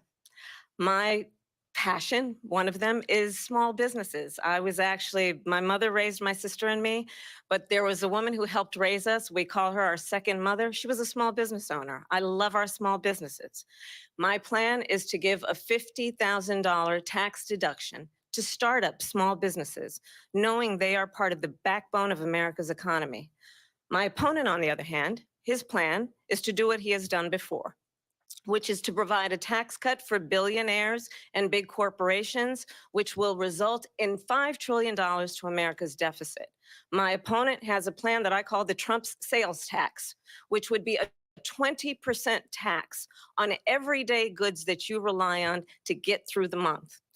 Economists have said that Trump sales tax would actually result for middle-class families in about $4,000 more a year because of his policies and his ideas about what should be the backs of middle-class people paying for tax cuts for billionaires. President Trump, I'll give you 2 minutes. First of all, I have no sales tax. That's an incorrect statement. She knows that. We're doing tariffs on other countries. Other countries are going to finally, after 75 years, pay us back for all that we've done for the world. And the tariff will be substantial in some cases. I took in billions and billions of dollars, as you know, from China. In fact, they never took the tariff off because there was so much money they can't. It would totally destroy everything that they've set out to do. They're taking in billions of dollars from China and other places. They've left the tariffs on. When I had it, I had tariffs, and yet I had no inflation. Look, we've had a terrible economy because inflation has, which is really known as a country buster. It breaks up countries. We have inflation like very few people have ever seen before, probably the worst in our nation's history. We were at 21%, but that's being generous because many things are 50, 60, 70, and 80% higher than they were just a few years ago. This has been a disaster for people, for the middle class, but for every class. On top of that, we have millions of people pouring into our country from prisons and jails, from mental institutions and insane asylums, and they're coming in and they're taking jobs that are occupied right now by African Americans and Hispanics, and also unions. Unions are going to be affected very soon. And you see what's happening. You see what's happening with towns throughout the United States. You look at Springfield, Ohio. You look at Aurora in Colorado. They are taking over the towns. They're taking over buildings. They're going in violently. These are the people that Xi and Biden led into our country, and they're destroying our country. They're dangerous. They're at the highest level of criminality, and we have to get them out. We have to get them out fast. I created one of the greatest economies in the history of our country. I'll do it again and even better. We are going to get to immigration and border security during this debate, but I would like to let Vice President Harris respond on the economy here. Well, I would love to. Let's talk about what Donald Trump left us. Donald Trump left us the worst unemployment since the Great Depression. Donald Trump left us the worst public health epidemic in a century. Donald Trump left us the worst attack on our democracy since the Civil War. And what we have done is clean up Donald Trump's mess. What we have done and what I intend to do is build on what we know are the aspirations and the hopes of the American people. But I'm going to tell you all in this debate tonight, you're going to hear from the same old tired playbook, a bunch of lies, grievances, and name calling. What you're going to hear tonight is a detailed and dangerous plan called Project 2025 that the former president intends on implementing if he were elected again. I believe very strongly that the American people want a president who understands the importance of bringing us together, knowing we have so much more in common than what separates us. And I pledge to you to be a president for all Americans. President Trump will give you a minute here to respond. Number one, I have nothing to do, as you know, and as she knows better than anyone, I have nothing to do with Project 2025. That's out there. I haven't read it. I don't want to read it purposely. I'm not going to read it. This was a group of people that got together. They came up with some ideas, I guess some good, some bad, but it makes no difference. I have nothing to do. Everybody knows I'm an open book. Everybody knows what I'm going to do. Cut taxes very substantially and create a great economy like I did before. We had the greatest economy. We got hit with a pandemic. And the pandemic was not since 1917, where 100 million people died, has there been anything like it. We did a phenomenal job with the pandemic. We handed them over a country where the economy and where the stock market was higher than it was before the pandemic came in. Nobody's ever seen anything like it. We made ventilators for the entire world. We got gowns, we got masks, we did things that nobody thought possible. And people give me credit for rebuilding the military. They give me credit for a lot of things, but not enough credit for the great job we did with the pandemic. But the only jobs they got were bounce back jobs. These were jobs bounced back, and it bounced back and it went to their benefit. But I was the one that created them. They know it, and so does everybody else. Vice President Harris, I'll let you respond. So Donald Trump has no plan for you. And when you look at his economic plan, it's all about tax breaks for the richest people. I am offering what I describe as an opportunity economy, and the best economists in our country, if not the world, have reviewed our relative plans for the future of America. What Goldman Sachs has said is that Donald Trump's plan would make the economy worse. Mine would strengthen the economy.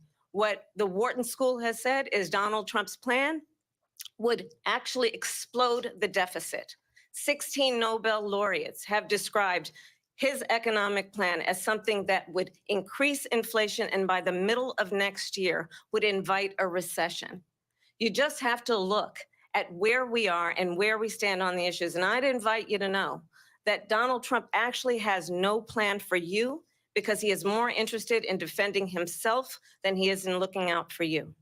It's just a soundbite. They gave her that to say.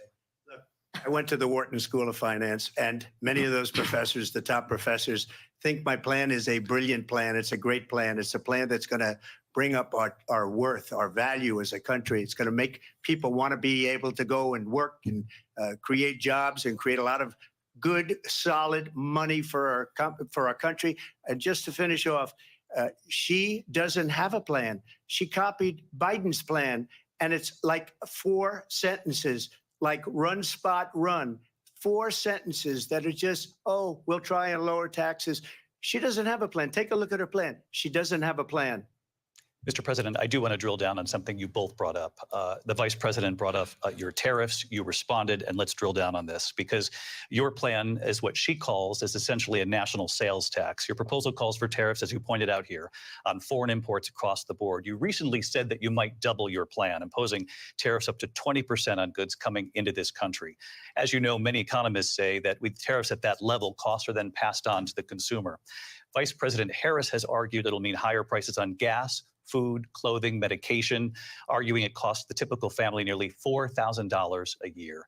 Do you believe Americans can afford higher prices because of tariffs? They're not going to have higher prices. What's going to have and who's going to have higher prices is China and all of the countries that have been ripping us off for years. I was the only president ever. China was paying us hundreds of billions of dollars, and so were other countries.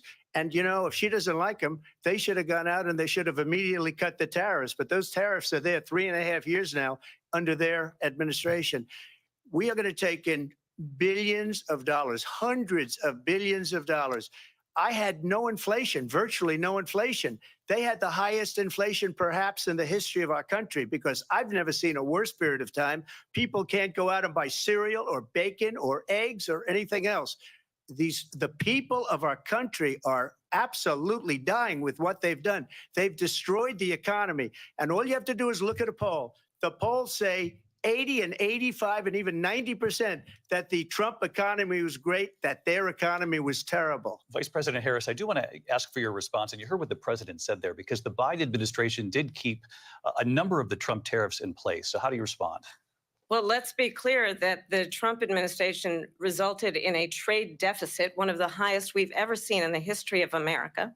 He invited trade wars. You want to talk about his deal with China? What he ended up doing is under Donald Trump's presidency, he ended up selling American chips to China to help them improve and modernize their military, basically sold us out, when a policy about China should be in making sure the United States of America wins the competition for the 21st century, which means focusing on the details of what that requires, focusing on relationships with our allies, focusing on investing in American-based technology so that we win the race on AI, on quantum computing, focusing on what we need to do to support America's workforce so that we don't end up having on the short end of the stick in terms of workers' rights. But what Donald Trump did, let's talk about this, with COVID, is he actually thanked President Xi for what he did during COVID. Look at his tweet.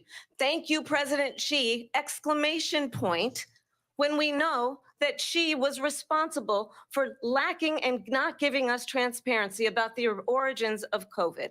President Trump, I'll let you respond. First of all, they bought their chips from Taiwan. We hardly make chips anymore because of philosophies like they have and policies like they have. I don't say her because she has no policy. Everything that she believed 3 years ago and 4 years ago is out the window. She's going to my philosophy now. In fact, I was going to send her a MAGA hat. She's gone to my philosophy. But if she ever got elected, she'd change it.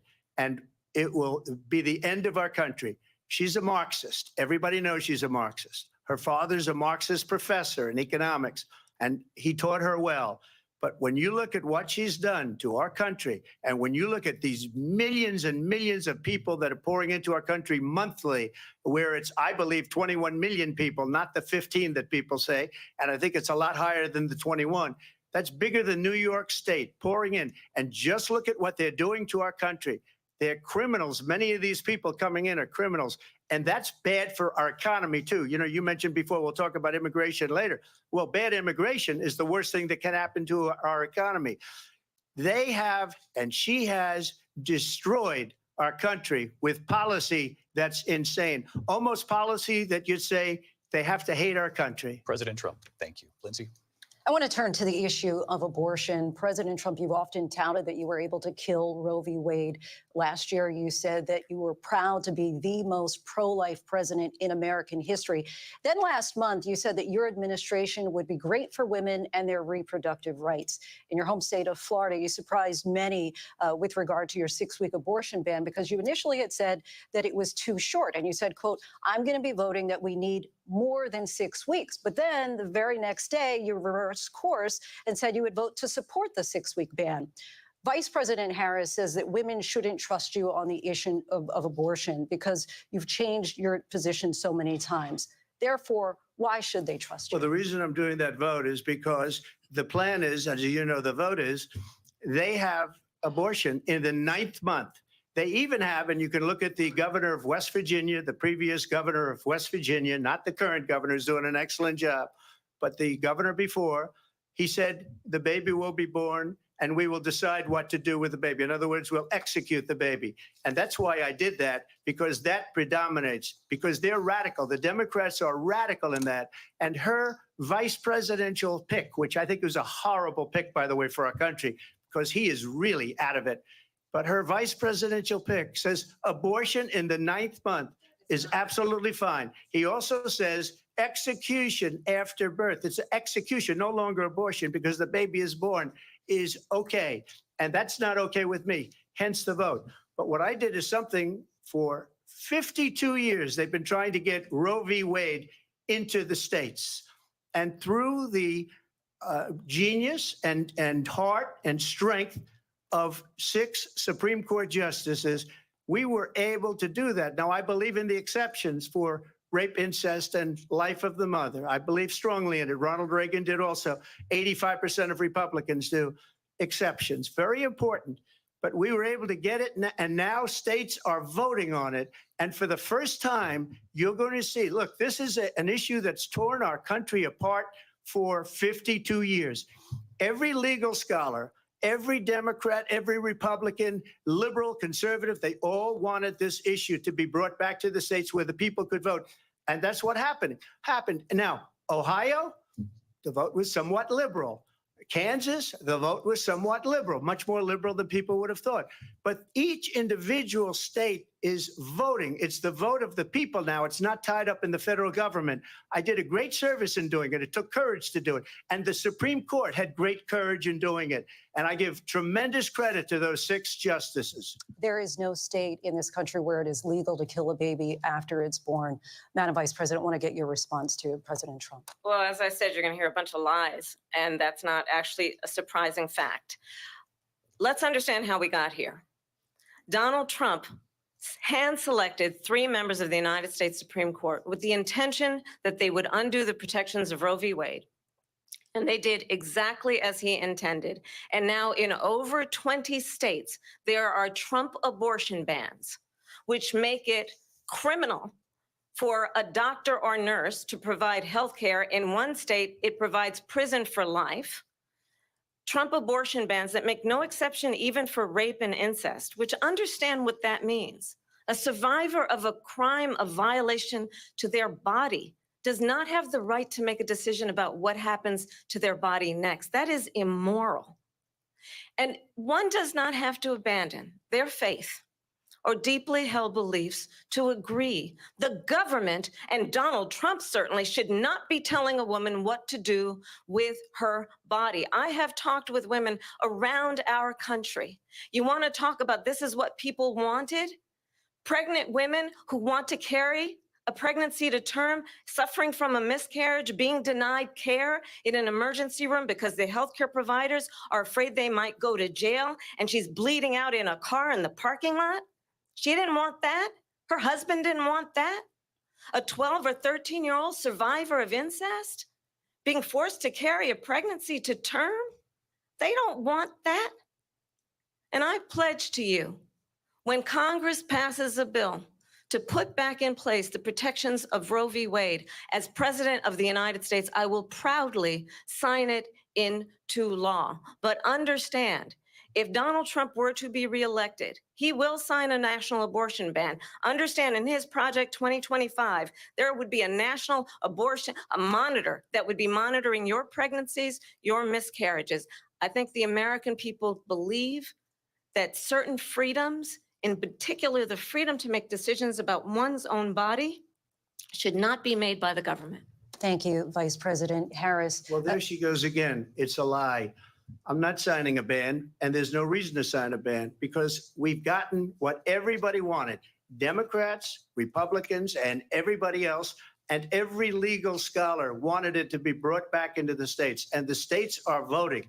And it may take a little time, but for 52 years, this issue has torn our country apart, and they've wanted it back in the states. And I did something that nobody thought was possible. The states are now voting. What she says is an absolute lie. And as far as the abortion ban, no, I'm not in favor of abortion ban, but it doesn't matter because this issue has now been taken over by the states. Would you veto a national abortion ban if it came Well, to I your won't desk? have to because, again, two things. Number one, she said she'll go back to Congress. She'll never get the vote. It's impossible for her to get the vote, especially now with the 50-50 and essentially 50-50 in both Senate and the House. She's not going to get the vote. She can't get the vote. She won't even come close to it. So it's just talk. You know what it reminds me of when they said they're going to get student loans terminated, and it ended up being a total catastrophe. The student loans, and then her, I think probably her boss, if you call him a boss, he spends all his time on the beach. But look, her boss went out and said, we'll do it again. We'll do it a different way. And he went out, got rejected again by the Supreme Court. So all these students got taunted with this whole thing about this whole idea and how unfair that would have been. Part of the reason they lost to the millions and millions of people that had to pay off their student loans. They didn't get it for free, but they were saying it's the same way that they talked about that they talk about abortion. But if I could just get a yes or no, because your running mate, J.D. Vance, has said that you would veto it if it did come to your desk. Well, I didn't discuss it with J.D. In all fairness, J.D. And I don't mind if he has a certain view, but I think he was speaking for me, but I really didn't. Look, we don't have to discuss it because she'd never be able to get it, just like she couldn't get student loans. They couldn't get student loans. They didn't even come close to getting student loans. They taunted young people and a lot of other people that had loans. They can never get this approved. So it doesn't matter what she says about going to Congress. So wonderful. Let's go to Congress, do it. But the fact is that for years, they wanted to get it out of Congress and out of the federal government. And we did something that everybody said couldn't be done. And now you have a vote of the people on abortion. Vice President Harris, want to give you your time to respond, but I do want to ask, would you support any restrictions on a woman's right to an abortion? I absolutely support reinstating the protections of Roe v. Wade. And as you rightly mentioned, nowhere in America is a woman carrying a pregnancy to term and asking for an abortion. That is not happening. It's insulting to the women of America. And understand what has been happening under Donald Trump's abortion bans. Couples who pray and dream of having a family are being denied IVF treatments. What is happening in our country?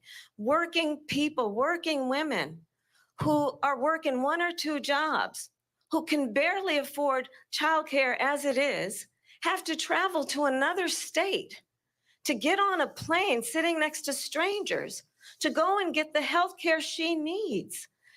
Barely can afford to do it, and what you are putting her through is unconscionable. And the people of America have not, the majority of Americans believe in a woman's right to make decisions about her own body.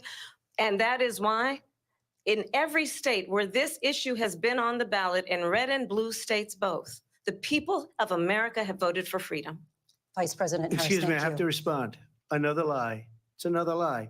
I have been a leader on IVF, which is fertilization. The IVF, I have been a leader. In fact, when they got a very negative decision on IVF from the Alabama courts, I saw the people of Alabama and the legislature 2 days later voted it in. I've been a leader on it. They know that, and everybody else knows it. I have been a leader on fertilization, IVF. And the other thing, you should ask, will she allow abortion in the 8th month, 9th month, 7th month? Come on. Okay, would you do that?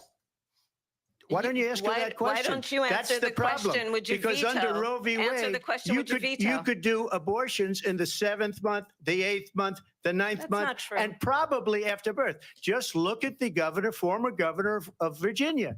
The governor of Virginia said, we put the baby aside and then we determine what we want to do with the baby. President Trump, thank you. We're going to turn now to immigration and border security. We know it's an issue that's important to Republicans, Democrats, voters across the board in this country.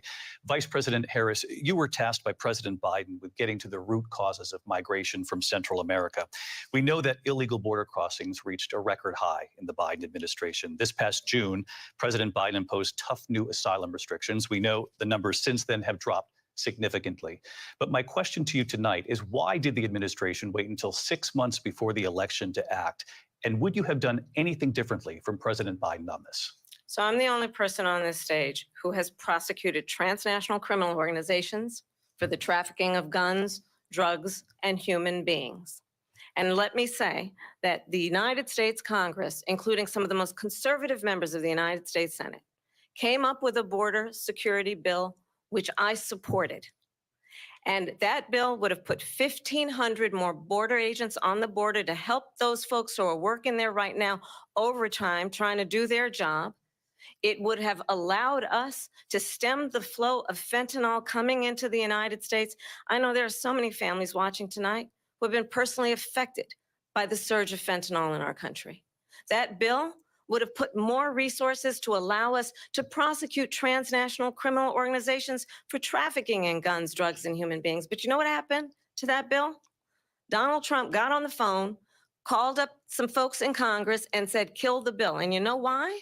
Because he'd prefer to run on a problem instead of fixing a problem. And understand, this comes at a time where the people of our country actually need a leader who engages in solutions, who actually addresses the problems at hand. But what we have in the former president is someone who would prefer to run on a problem instead of fixing a problem. And I'll tell you something, he's going to talk about immigration a lot tonight, even when it's not the subject that is being raised. And I'm going to actually do something really unusual, and I'm going to invite you to attend one of Donald Trump's rallies, because it's a really interesting thing to watch. You will see during the course of his rallies, he talks about fictional characters like Hannibal Lecter. He will talk about windmills cause cancer. And what you will also notice is that people start leaving his rallies early out of exhaustion and boredom. And I will tell you, the one thing you will not hear him talk about is you. You will not hear him talk about your needs, your dreams, and your desires. And I'll tell you, I believe you deserve a president who actually puts you first. And I pledge to you that I will. Vice President Harris, thank you. President Trump, on that point, I want to get your response. Well, I would like to respond. Let me just ask, though, why did you try to kill that bill, and successfully so? That would have put thousands of additional agents and officers on the border. First, let me respond as to the Please. rallies. She said people start leaving. People don't go to her rallies. There's no reason to go. And the people that do go, she's bussing them in and paying them to be there, and then showing them in a different light. So she can't talk about that. People don't leave my rallies. We have the biggest rallies, the most incredible rallies in the history of politics.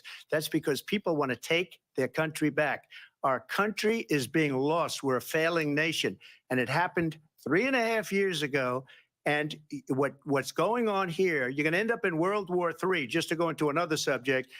What they have done to our country by allowing these millions and millions of people to come into our country, and look at what's happening to the towns all over the United States. And a lot of towns don't want to talk. It's not going to be Aurora or Springfield.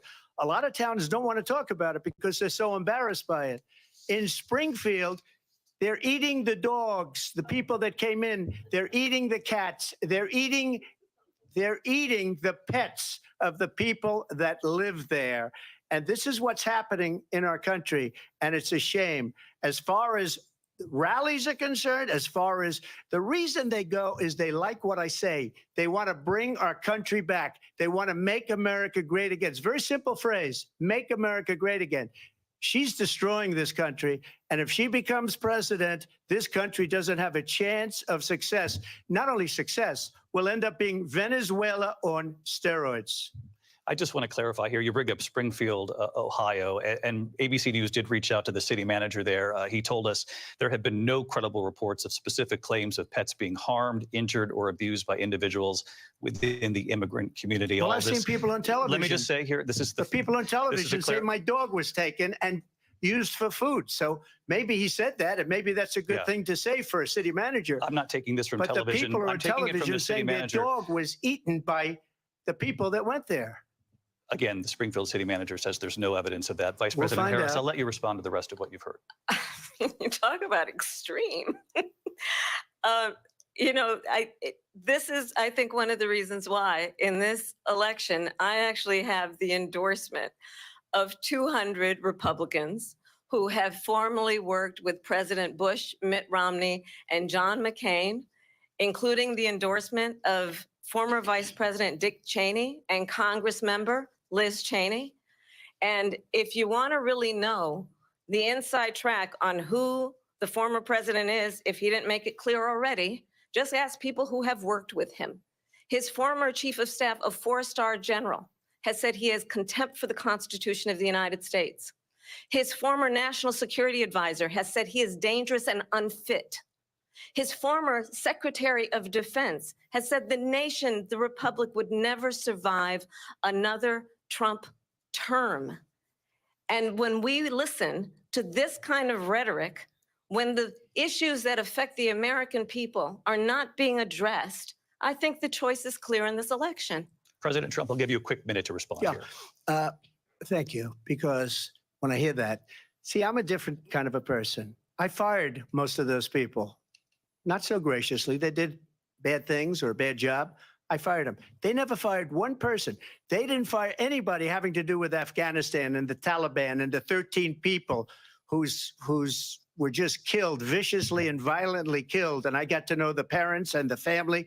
They didn't fire. They should have fired all those generals, all those top people, because that was one of the most incompetently handled situations anybody has ever seen. So when somebody does a bad job, I fire him.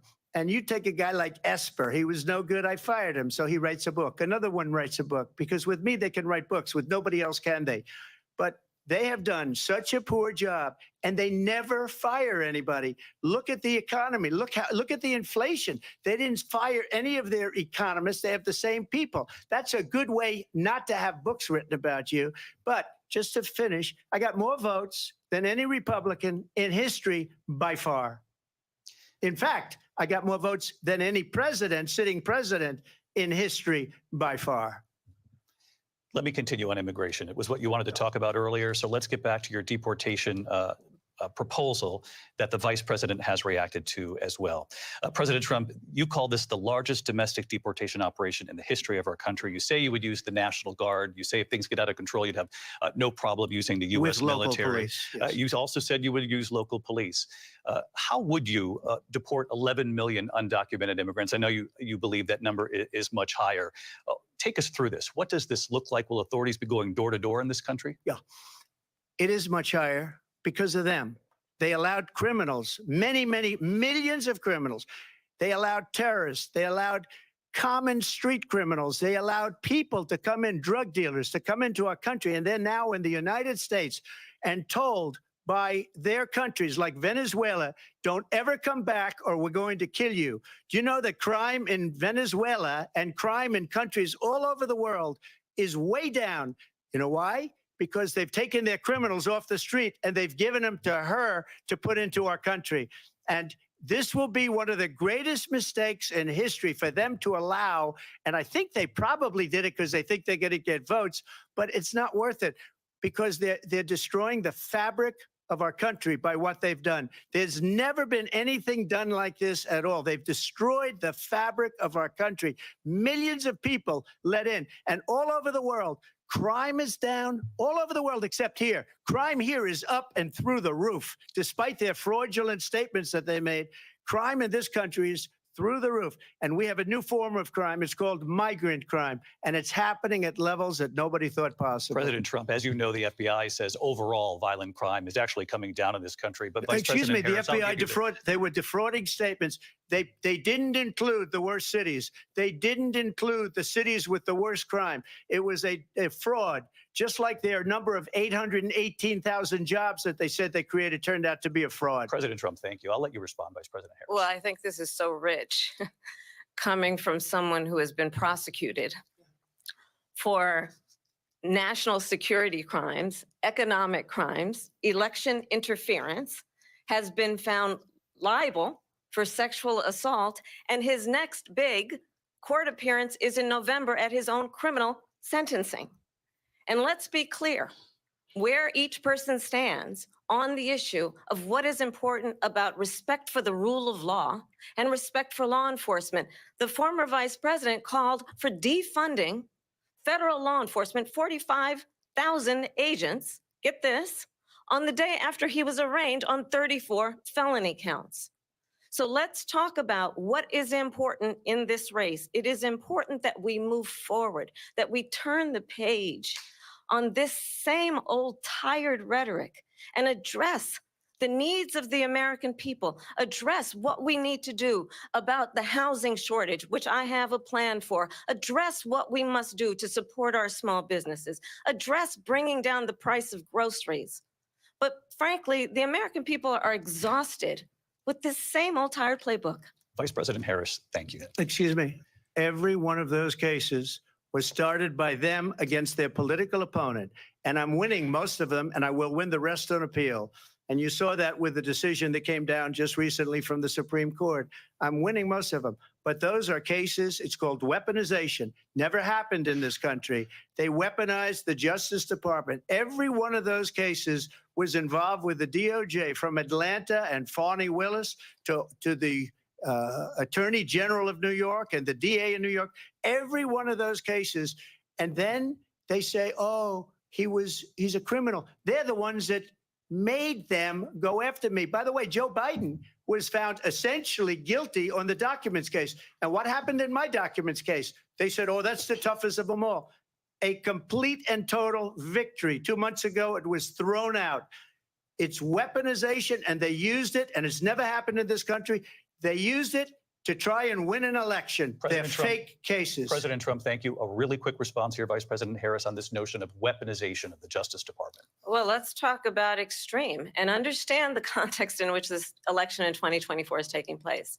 The United States Supreme Court recently ruled that the former president would essentially be immune from any misconduct if he were to enter the White House again. Understand, this is someone who has openly said he would terminate, I'm quoting, terminate the Constitution of the United States, that he would weaponize the Department of Justice against his political enemies. Someone who has openly expressed disdain for members of our military. Understand what it would mean if Donald Trump were back in the White House with no guardrails, because certainly we know now the court won't stop him. We know J.D. Vance is not going to stop him. It's up to the American people Vice President stop Harris, him. thank you. Lindsay? Vice President Harris, in your last run for president. This is the one that weaponized, not me. She weaponized. I probably took a bullet to the head because of the things that they say about me. They talk about democracy. I'm a threat to democracy. They're the threat to democracy with a fake Russia investigation We do have a lot to that get. went nowhere. We have a lot to get to. Lindsay? Vice President Harris, in your last run for president, you said you wanted to ban fracking. Now you don't. You wanted mandatory government buyback programs for assault weapons. Now your campaign says you don't. You supported decriminalizing border crossings. Now you're taking a harder line. I know you say that your values have not changed. So then why have so many of your policy positions changed? So my values have not changed, and I'm going to discuss every one of the, at least every point that you've made. But in particular, let's talk about fracking because we're here in Pennsylvania. I made that very clear in 2020. I will not ban fracking. I have not banned fracking as Vice President of the United States. And in fact, I was the tie-breaking vote on the Inflation Reduction Act, which opened new leases for fracking. My position is that we have got to invest in diverse sources of energy so we reduce our reliance on foreign oil. We have had the largest increase in domestic oil production in history because of an approach that recognizes that we cannot over-rely on foreign oil. As it relates to my values, let me tell you, I grew up a middle-class kid raised by a hardworking mother who worked and saved and was able to buy our first home when I was a teenager. The values I bring to the importance of home ownership, knowing not everybody got handed $400 million on a silver platter and then filed bankruptcy 6 times, is a value that I bring to my work to say we are going to work with the private sector and home builders to increase 3 million homes, increase by 3 million homes by the end of my first term. My work that is related to having a friend when I was in high school who was sexually assaulted by her stepfather. And my focus then on protecting women and children from violent crime is based on a value that is deeply grounded in the importance of standing up for those who are most vulnerable. My work that is about protecting Social Security and Medicare is based on longstanding work that I have done, protecting seniors from scams. My values have not changed. And what is important is that there is a president who actually brings values and a perspective that is about lifting people up and not beating people down and name calling. The true measure of the leader is the leader who actually understands the strength is not in beating people down, it's in lifting people up. I intend to be that president. President Trump, your Well, response? first of all, I wasn't given $400 million. I wish I was. My father was a Brooklyn builder, Brooklyn, Queens, and a great father, and I learned a lot from him. But I was given a fraction of that, a tiny fraction, and I built it into many, many billions of dollars, many, many billions. And when people see it, they are even surprised. So we don't have to talk about that. Fracking, she's been against it for 12 years.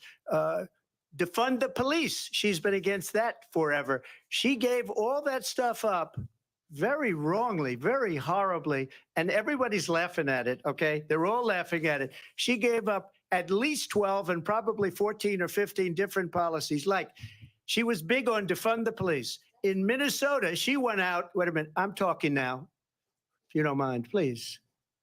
Does that sound familiar? She went out in Minnesota and wanted to let criminals that killed people, that burned down Minneapolis, she went out and raised money to get them out of jail. She did things that nobody would ever think of. Now she wants to do transgender operations on illegal aliens that are in prison. This is a radical left liberal that would do this. She wants to confiscate your guns, and she will never allow fracking in Pennsylvania. If she won the election, fracking in Pennsylvania will end on day one. Just to finish, one thing so important in my opinion. So I got the oil business going like nobody has ever done before.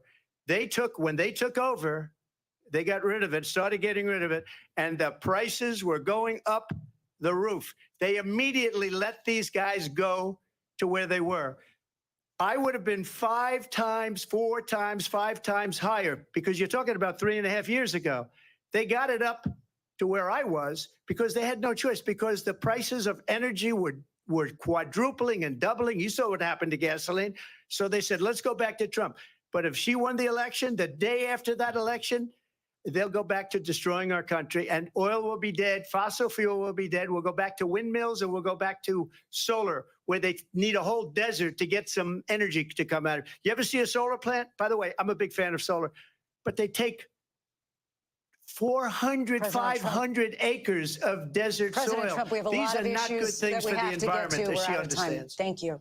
Lindsay, thank you. We have an election in just 56 days. And I want to talk about the peaceful transfer of power, which, of course, we all know is a cornerstone of our democracy, and the role of a president in a moment of crisis. Mr. President, on January 6th, you told your supporters to march to the Capitol. You said you would be right there with them. The country and the world saw what played out at the Capitol that day, the officers coming under attack. Aides in the West Wing say you watched it unfold on television off the Oval Office. You did send out tweets, but it was more than 2 hours before you sent out that video message telling your supporters to go home.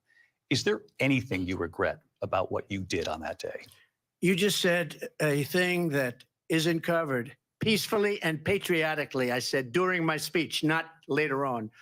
Peacefully and patriotically.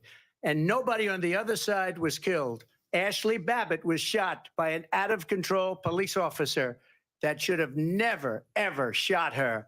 It's a disgrace.